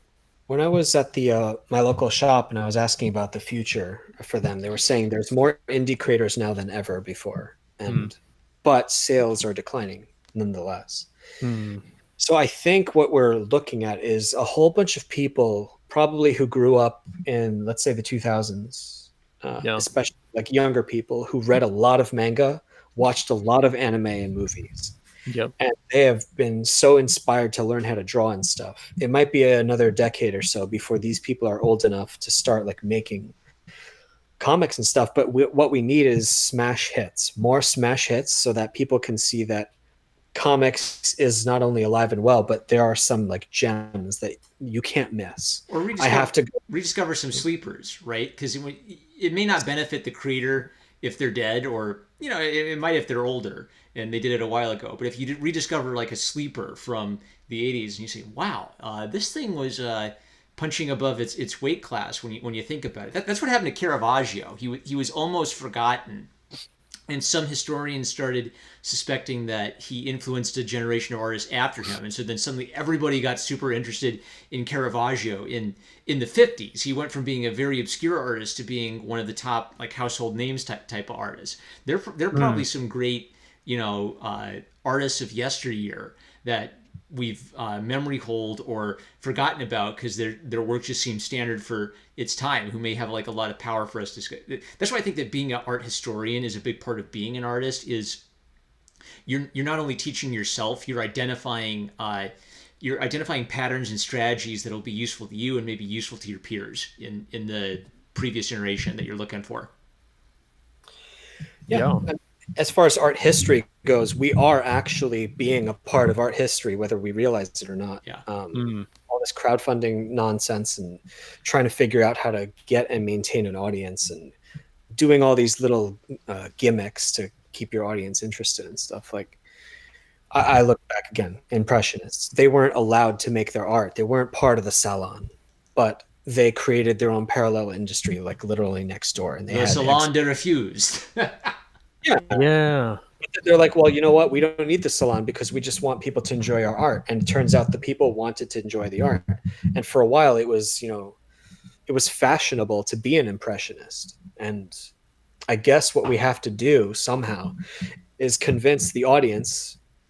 I mean, like audiences, like big, regular Joes, that it's cool to read comics again. And not only that, but like, there's a lot of fun to be had and money to be made and all that stuff. But like, it has to be an actual movement, not whatever we're doing now is not healthy. Obviously, everyone's talking about that, whatever. But like, I don't think we're going to get anywhere unless we create a bunch of home run books Hmm. that people can Yeah. point to and say, oh, this is how good comics can be. Oh, you don't need to be Marvel to make a comic this good. Maybe I need to read more. So we need these superstar books, not in terms of fame and fortune. I just mean like, wow, that was a good book. Like, And shoot, it as really is about the books, and right? and Because cost people don't might come back to YouTube videos like 6 months after they're made, right? But no, they'll come back to books. Oh, you guys don't do that? no. I mean, yeah, YouTube has a more immediate value. It's kind of like a present Yeah. moment type of value. Yeah, Something I've been which thinking is about. valuable, which I, is definitely valuable. I But think I think cost cutting might be important too. Where one problem is like there are a million free comics to read, right? I don't go read free comics because they're free, but how many of them are going to be good? yep. So you do have the option to get it out there, you know, for a pittance. Maybe you can make like a tiny bit of ad revenue from it, but you can lower the barrier of entry, but then you're lost in a swamp of everything free. Can you mix the I hate Patreon, but the Subscribe Star kind of not crowdfunding, but like uh, regular support as a support network. Can you mix in uh, the YouTube and the Twitter? Can you find some ways to monetize that type of alternate work? Or just have like a regular day job like T.S. Eliot working as a bank teller and writing poetry. Yeah. Yeah. There are options. There are paths to success.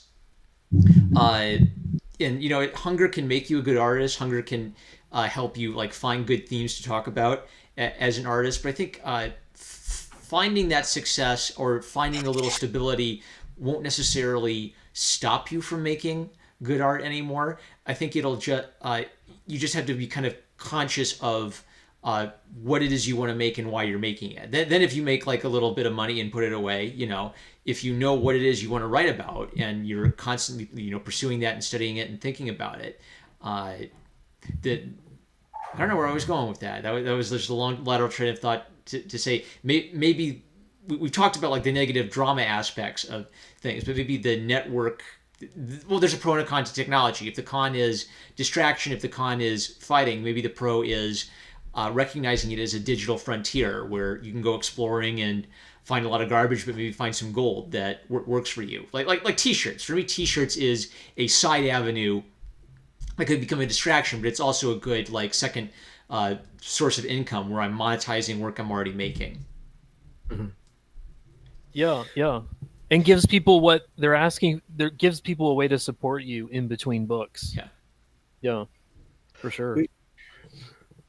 I think part of the history of comics, indie comics especially, if we look at the times of like Jeff Smith when he was making Bone, and we see individual creators, uh, they're wearing so many hats. They're writers, artists, publishers, distributors, business people. They're doing all these different jobs.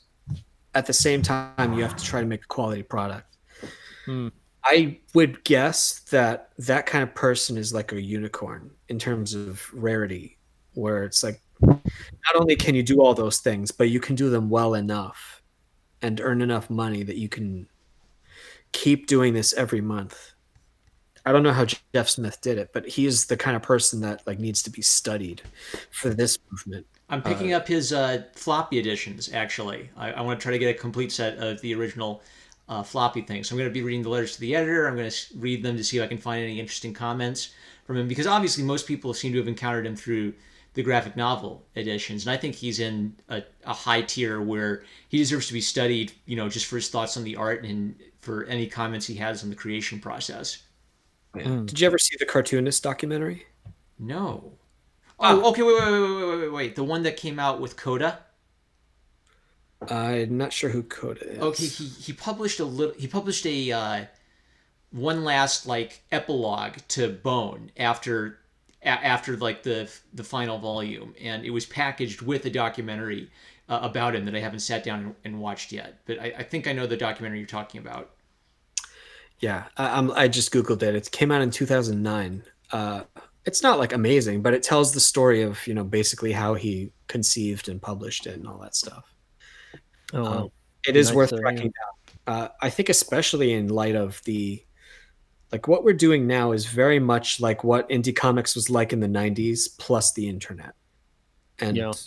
who knows? Like I never read Cerberus and all that stuff back then, but like all those guys were peers of each other, and they were calling every local comic shop by hand and saying, "Can I stock my books with you?" Making deals, barely making any profits on their book, but because they were selling in such large quantities, I guess they were able to survive.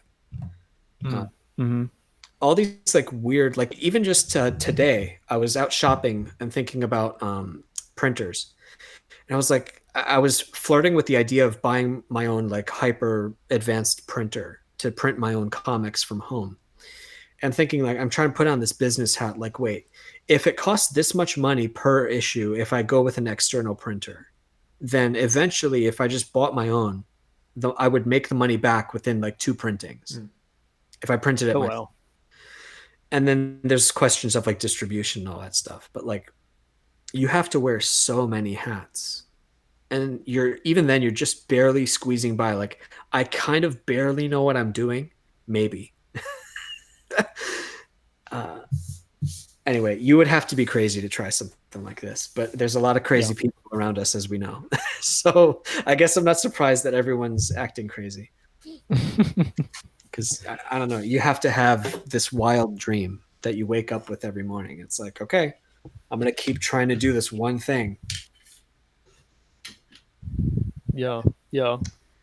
And unlike so many other art forms, this still keeps drawing me back comics, because it's about serving. It's ultimately about finding, connecting with a reader while you're not even there, like you said, just like you making a product that's you, and then that gets put into people's hands, and then they get to spend time with your brain and your heart for 20 minutes, 40 minutes, Yeah. and then put it on their shelf, maybe, if they really like it, and then maybe give it to their kids, 15 years down the road.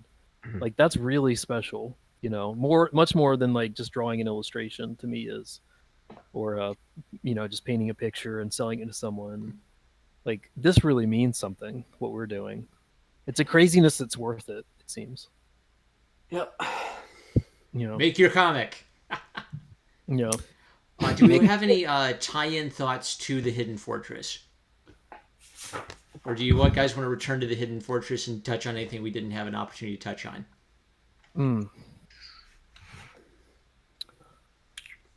Poor Hidden Fortress. What?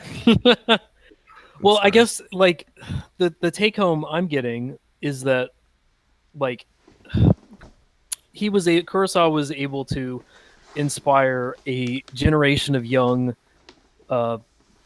hungry writers/directors who wanted to tell personal stories that could impact broad audiences. I guess I'm just speaking as Americans. I'm just talking about what he did to influence us over here. And then that spread.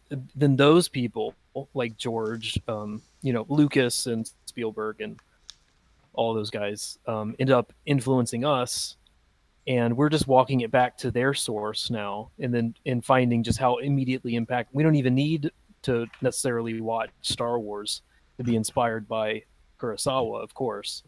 And then that we can take that same, we can go back to the well just like those guys did, and then be inspired by that singular vision of what makes humans human, I guess, that's cross cultural and cross generational, and then impact our own stories with that, I guess. It's pretty I'd say broad, the same thing. Yeah, very much so. pretty vague.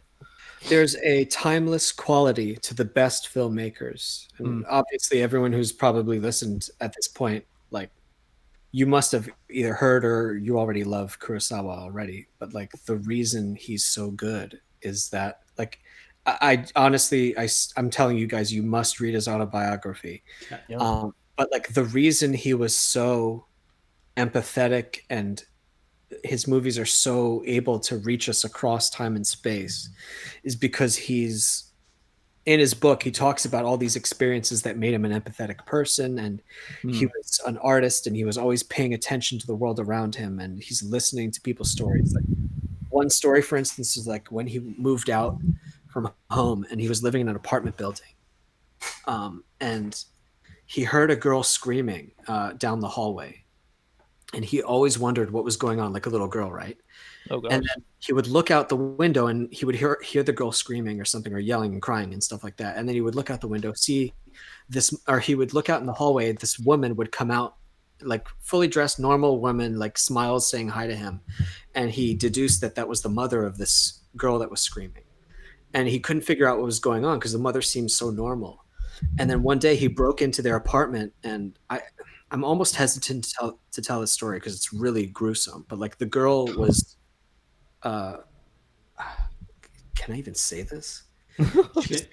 She was being tormented by her mom in a really gruesome way. Let's say not what you think it was, but like actually being hurt by the mom. And the girl, I guess I have to say at least this part, the girl was being tied up and hurt badly by the mother, and the mother would leave home with the girl tied up. And Kurosawa was like, "Oh my God, I have to loosen I have to get this girl out of here." So he untied the girl, and then she yelled at him like, "What are you doing, you asshole? If my mom sees that I'm loose, it's going to make it even worse for me." And Kurosawa tells like numerous stories like this, where like these kinds of stories are like extraordinary, and like I can't believe anyone lived a life where he's witnessed stuff like this. Horrible stories, but also fascinating and like the most human stories, and like it translates into his films like Redbeard, which is another favorite of mine. Like Oh yeah. It's Great. it's something that gets de-emphasized because artists tend to fixate on artists, but because you're telling human stories, your experience of the world itself is as important. it is the thing that fuels excellent storytelling. Because like I can tell you any one of his stories from his movies or from his autobiography, and they are still like, even though I'm telling them poorly, like they're still captivating. And anybody who's been human, which is everybody, can relate to and understand. Oh man, that's a crazy story. Can you tell me another one? And the best storyteller, not just a director or artist or writer or anything, the best storyteller can tell you a story that like teaches you something about yourself or the world around you, and it makes it. I guess people like us are addicted. We get the most value out of stories that change the way we think. Like I will not see the tomorrow because I saw Fortress again. I learned something by watching the movie. I love that feeling. I think it's intensely valuable, and I personally don't place a lot of value in things like, say, Last Blood, which is just a movie about killing people, and I guess they deserved it, but whatever. But it's just I'm agreeing, I guess. Like the value of Kurosawa is unbelievable. He's one of the best filmmakers of all time. Definitely look up his autobiography. It'll change the way you see and enjoy his movies. Yeah, you said empathetic. That's a real. I don't know why that should have come up sooner. I guess because that's really one of the things that really shine through is his emotional appeal through his characters to like really tragic, really intense situations. Deep, man. I was remembering. I have to stop. I'm so sorry, but like Redbeard, there's a scene where somebody a kid dies, Yeah. and someone who likes the kid, this little girl, is like, no, don't die, that, that sad stuff. And she hears a bunch of like local villager types shouting his name into a well, a nearby well. Hmm. And they explain that they're calling for his soul to come back from the underworld. And so the girl, I'm tearing up just like saying this. Like the girl runs out the door and goes to the well and starts screaming for the kid to come back, calling Hmm. for him to come back from the underworld also. And the kid's like, spoilers, but whatever. See the movie, enjoy it. But like the kid is dying or was dead, and it's the saddest thing in the world, and it's just this black and white movie. It's but it's like, oh my god, it's so real. It's so pregnant with depth and meaning, and it's like this is a movie. Like I need to keep this in my library forever.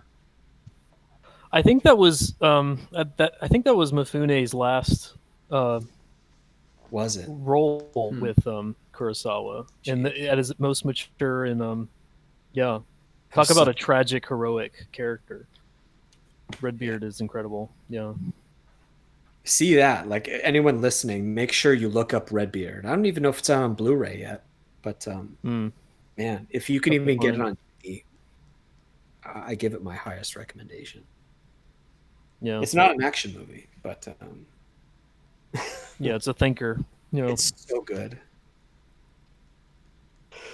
Oh man, I've gotten myself all like, No, that's the point. The point of the art is that it prompts other thoughts. yeah, Yeah. It that's what a good Kurosawa film does, right? It exhausts you in the best sense. and it makes you feel alive. And it's like, and Yeah. now us as creators, I want to pick up his torch and be like, yes, I want to, all the things that he's done and achieved, I want to do stuff like that too. Yeah. Mm. Hmm.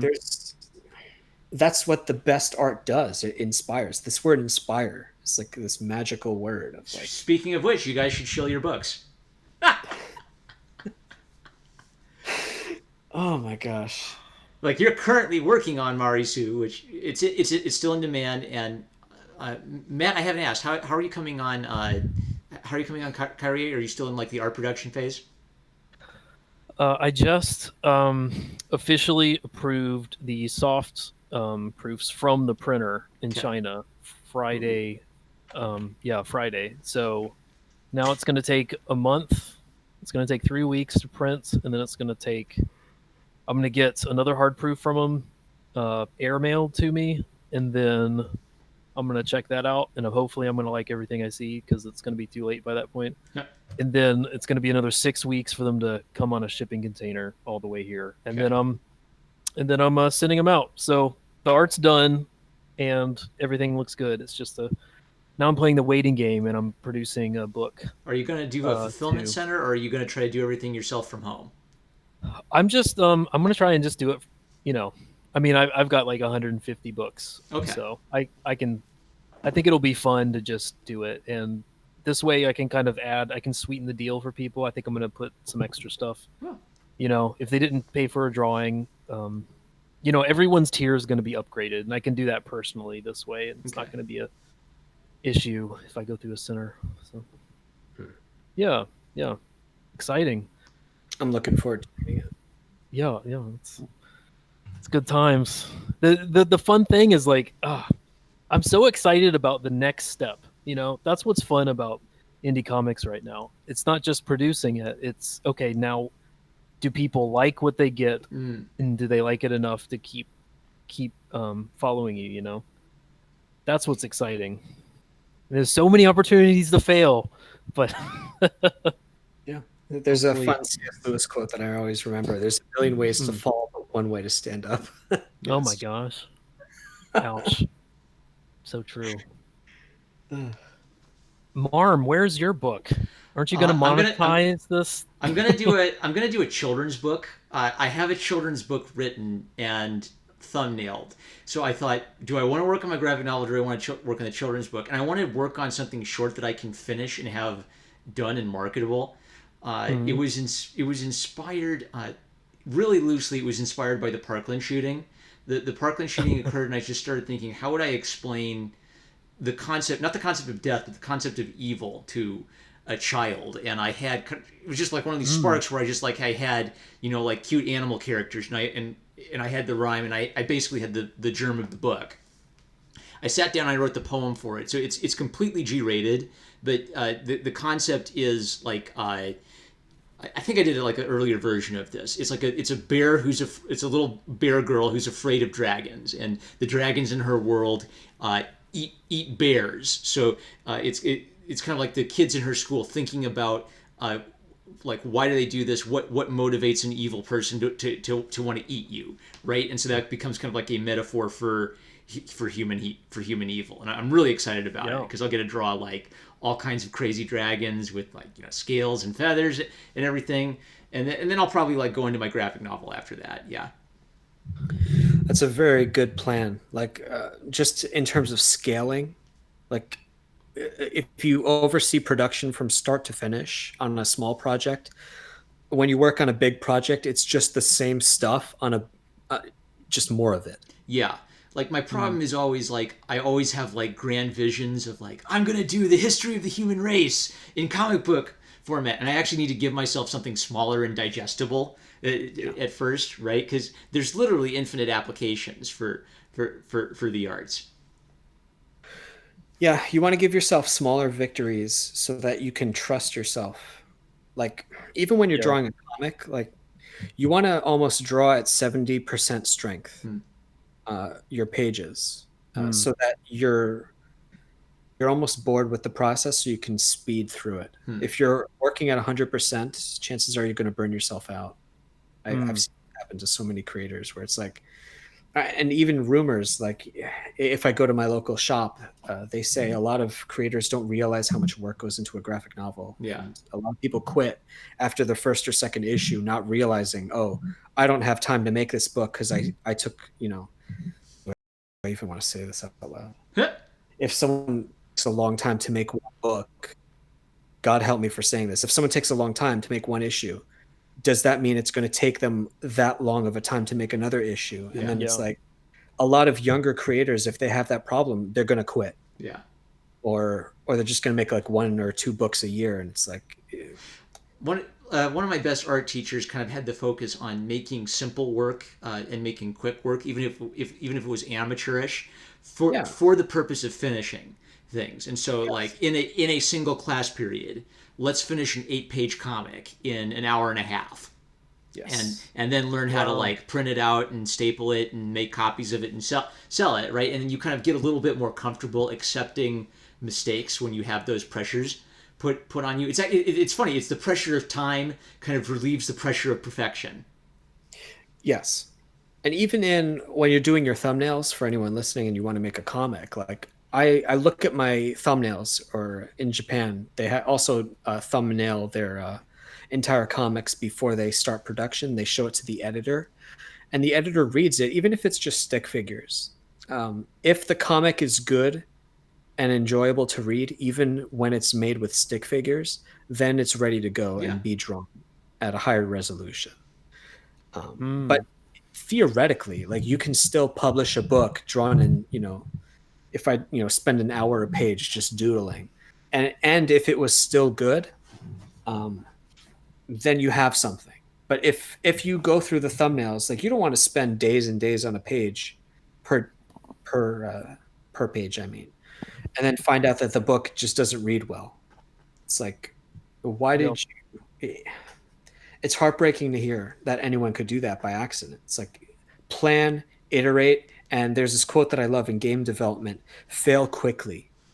Make it so that if you're going to fail, if the project's going to fail, or that version of the project, make it so that you realize that as soon as possible, so you can start on the next version. Right. Note to Yandere Dev. Do you guys know who Yandere Dev is? No. Oh, he's a YouTuber. He's been working on an independent game for years. I think like PewDiePie or someone played a demo of it, so he got like 2 million subscribers, and he clearly has no idea how he's going to finish his game. The original concept is brilliant. He wanted to do like a Hitman game, but with like adorable anime girls, and you were an adorable anime girl taking out all of your female rivals to win your boyfriend.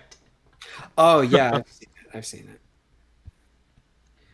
Mm. Yeah, but I think that's what the problem is that this project became so big, and he's like, oh, I'll just keep adding stuff. Yeah. It'll never be done. Well, it's like the Japanese aesthetic of the master knows how to do things. Simply. You know, yeah, yeah, Say and that- working at 70% strength. I love that. I'm gonna remember that. There's nothing like getting burnt out on your own pages because you spent too much time on them. It's a particular issue. Well, comics as a medium is, what's the word? It's the quantity as well as a quality kind of medium. So I can tell let's say a good creator, not talking about myself, any good creator or a good creator, I'm so sorry, can tell a good story in like 30 pages. But if you look at manga, those are told over hundreds of pages. And they're all about quantity as well. Because A, it makes them money, and B, it allows them to tell much more detailed stories. I can take, let's say, the fight in Hidden Fortress, and then I'm just standing off with another character, or in Vagabond. He'll take a whole chapter of 18 pages and just have two guys staring at each other. Yeah. And it's still intense, but he'll allow himself to do that because he's trying to communicate inner thoughts and feelings and all that. Yeah. We have to be able to spend pages. Well, that they have the advantage of working in black and white. Color is really expensive. Which could be a vehicle, right? Like you guys seem to work color directly into your style.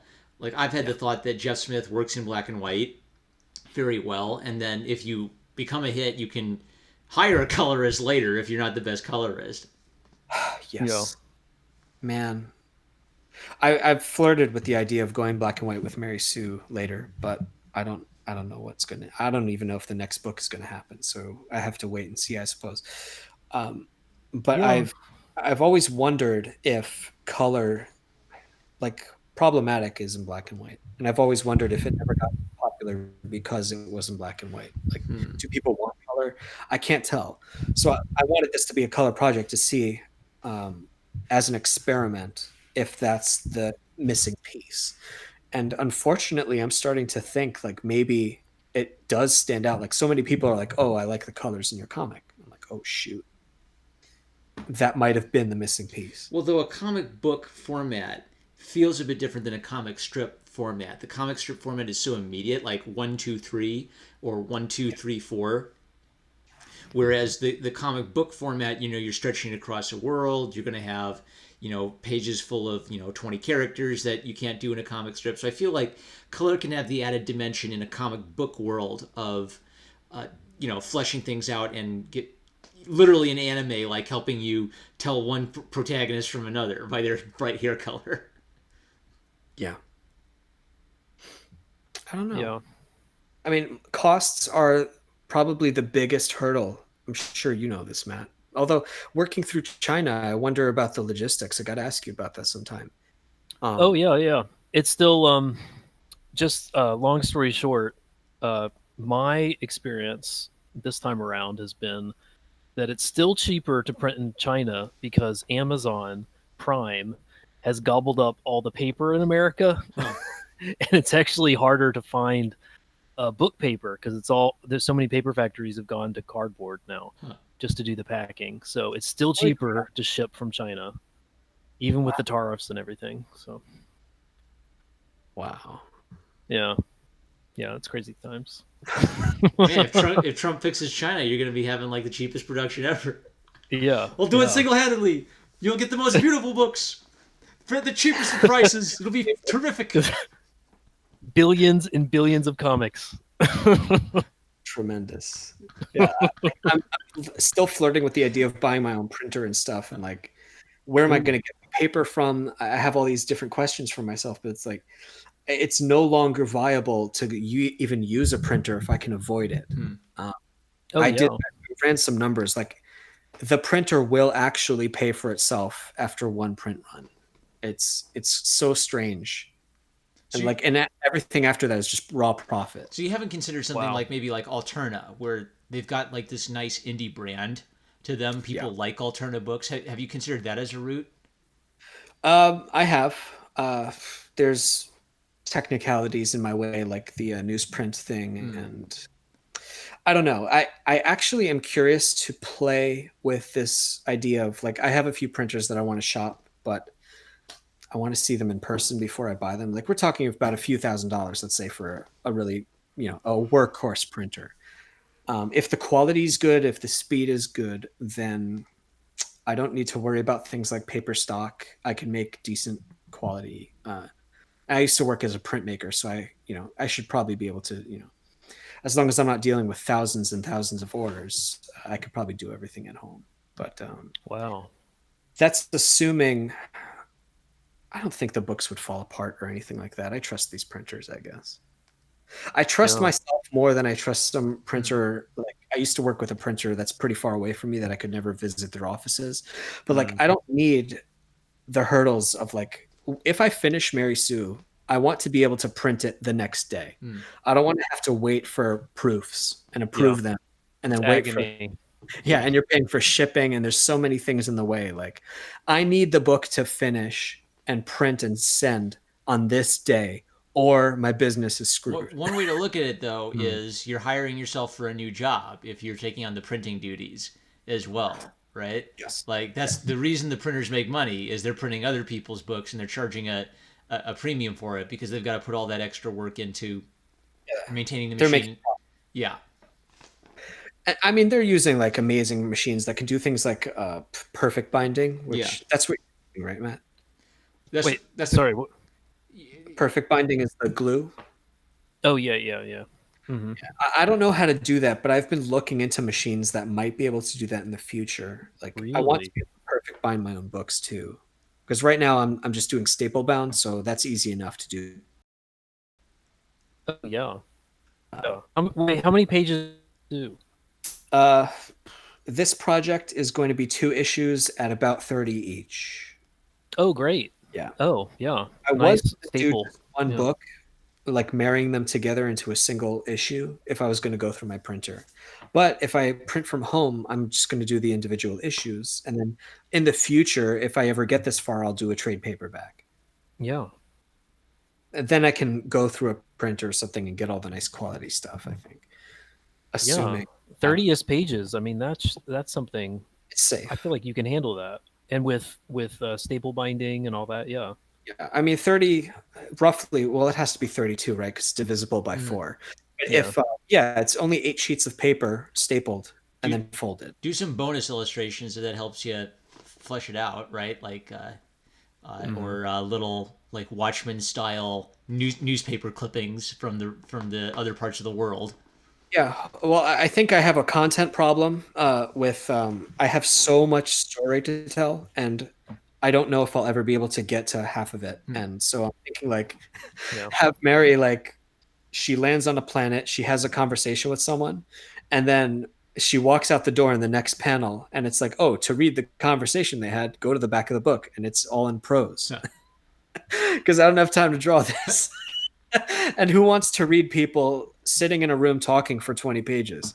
Uh, You gotta like, I gotta just memorize the artist who did this. I'm gonna pull it up and show everybody, but it's like 20 things you can do for the scenes where like they're standing around and talking. Actually, I think if you just yeah, Google that, it'll come right up. Like I had that as my background for a while. yeah, that's good. You know something I've seen a couple creators do before is just doing like pin-up poster art Mm. of stories that you never did Mhm. Or fan and art. implying that they already exist. Yeah, just like, oh, here's Mari Sue and this adventure, and this is a cover to this lost tale, Manga. and that can kind of scratch the itch, I would think. Tite Kubo does But it a little bit with gag sketches. Like he will just sort of joke on himself and show, here's the thing I didn't show you, that it's actually kind of like his way of making fun of his own plot holes. Like, he'll leave someone locked up in a room, and then he'll have a joke about, okay, well, I left him locked up in a room, so here's the little story of how the teddy bear got over to the battle sequence, and there'll be some silly reason why. Yeah. Just little supplemental things, sure. Yeah. We'll see. I mean, the real challenge is going to be if people like the first book enough to buy the second, and then so on and so on. So the timing's going to be tight. I'm still aiming to do a November release, and then if That's people amazing. can like it enough, then maybe they'll fund the next one, and then we'll see what happens. I don't know what's going to happen. So I'm like, I have this massive document of story notes that's like 100 pages long, and I don't know how that's going to translate into like script. I don't know what that's going to look like. But then there's questions of like, she has, if you guys play RPGs, there's the main quest, and then there's quests, and all fetch quests, right? Right, but like the good side quests, like in The Witcher, let's say, where it reinforces the main theme of the story, but it doesn't advance Mary's story. Not necessarily. Like I guess reinforce is the best way to put it. I could be direct. You could take it out and her story would be coherent, but that doesn't mean it's not adding maybe flavor to it. Yeah, it wouldn't be as rich, let's say. But I guess that's a story for another time. We'll see. We're looking forward to it. Yeah, definitely. Yeah, we'll see. I mean, it's going to be very intense production schedule, and then knock on wood, we'll see what happens, I guess. Yeah, November. I love that. I'm hoping to ship in December, and I'm already done. Yeah. So the fact that you're going for November is well. I'm juggling a lot of chainsaws, and any one of them can cut my hand off. So I don't know I really don't know. Like my page rate right now, speed wise, is very low. But that's because I'm distracted with other stuff. Because I'm a fool, and and then the plan also depends on me finding a good printer and having it arrive without any bugs and glitches and color quality, and who knows what's going to happen. But we'll see.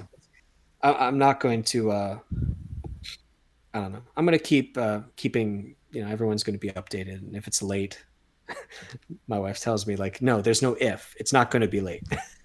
I'm like, "Okay, you got it." Yeah, but at least good fit for an artist. That. Yeah, man. She's a good match for me. Like she's such a good CEO type. Mm-hmm. And I'm like the artsy fartsy. Yeah, man, just beautiful art, man. Anyway,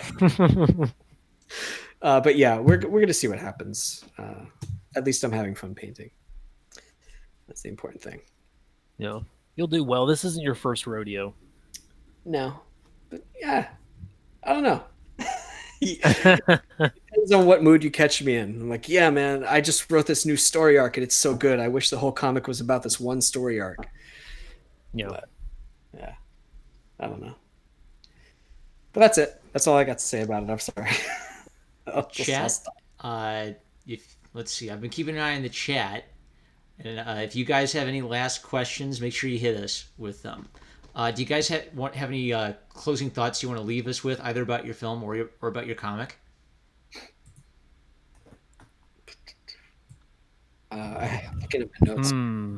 Did you know that Toshiro Mifune was supposed to be Mr. Miyagi? No. Good grief. Really? That is a true story. But he backed out of the project. Why did he back out, though? I think maybe he didn't get enough money or something. I know he was in a Western with Robert Redford. Let's see, what was that called?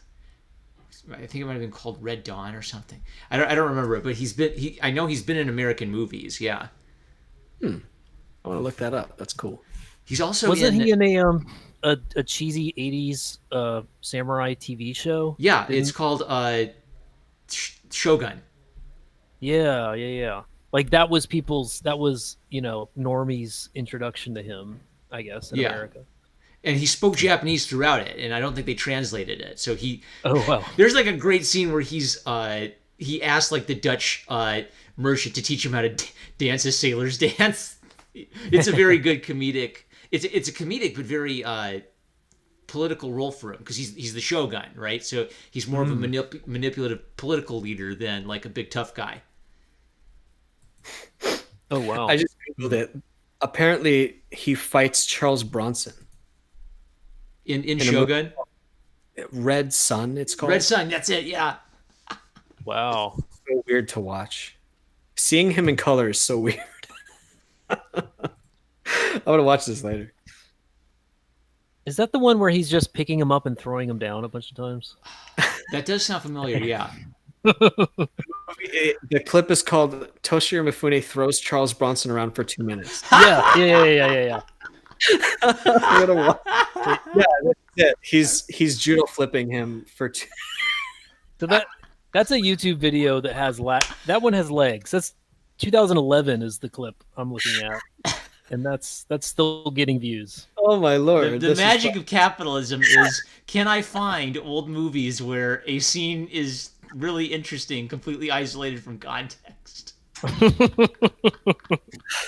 Oh, the internet. That's great. One day, the next video Marm's gonna make, it's gonna get 784,000 views. Right.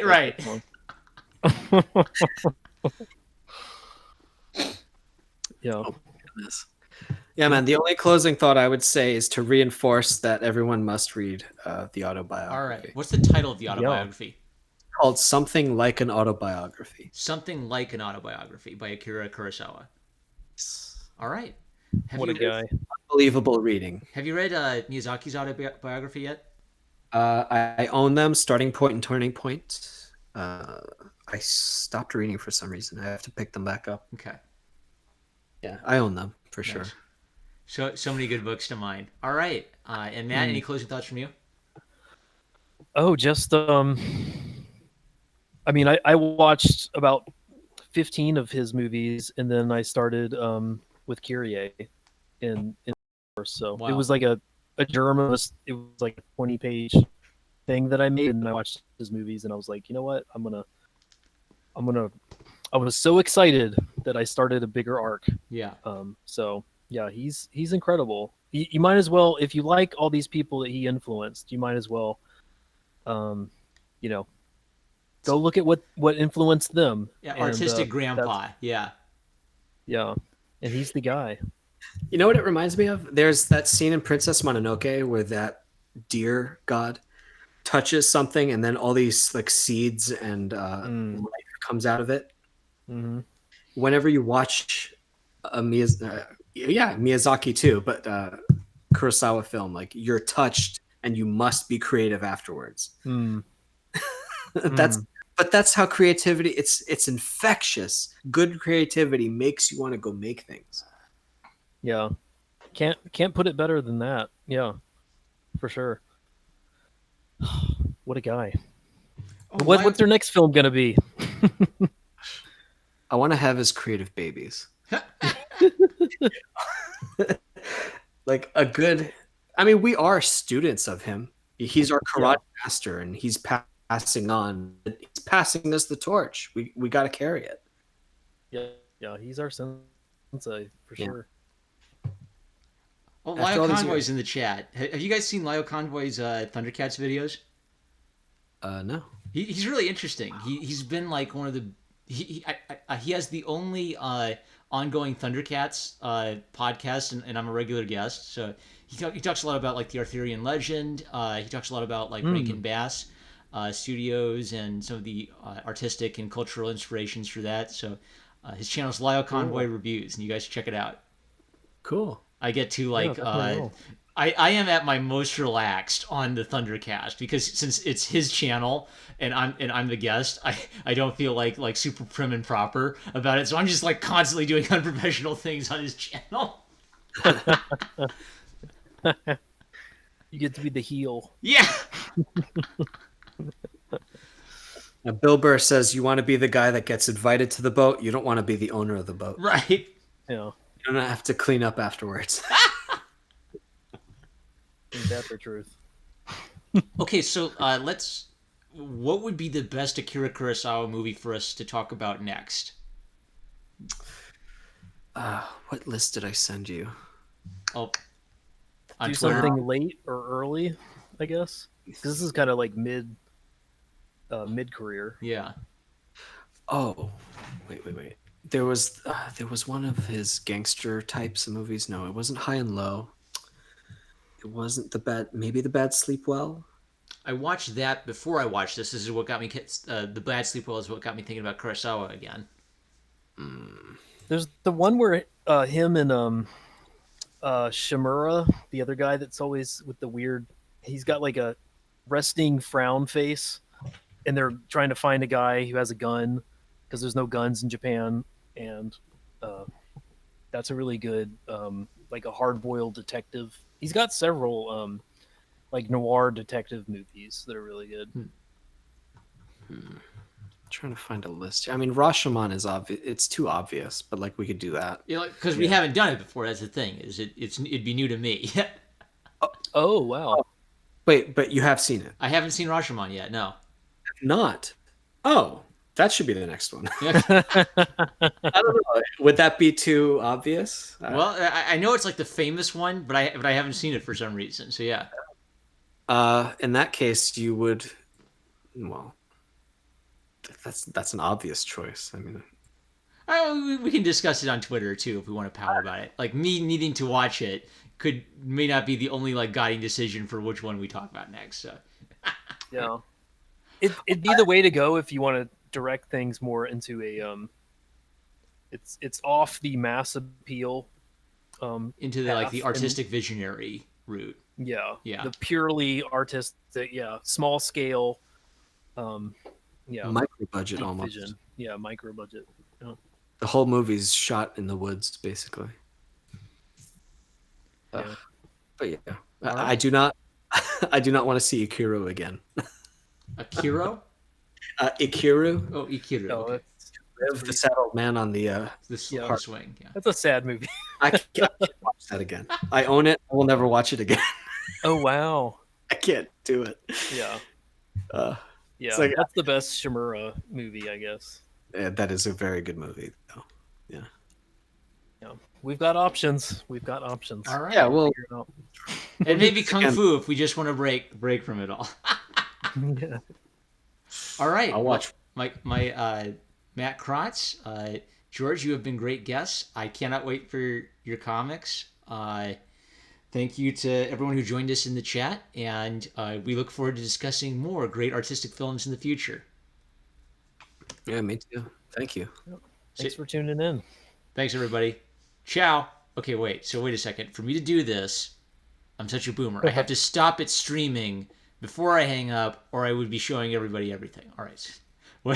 Yeah. Panic mode as I try to find OBS. Okay. First, I'll turn off OBS.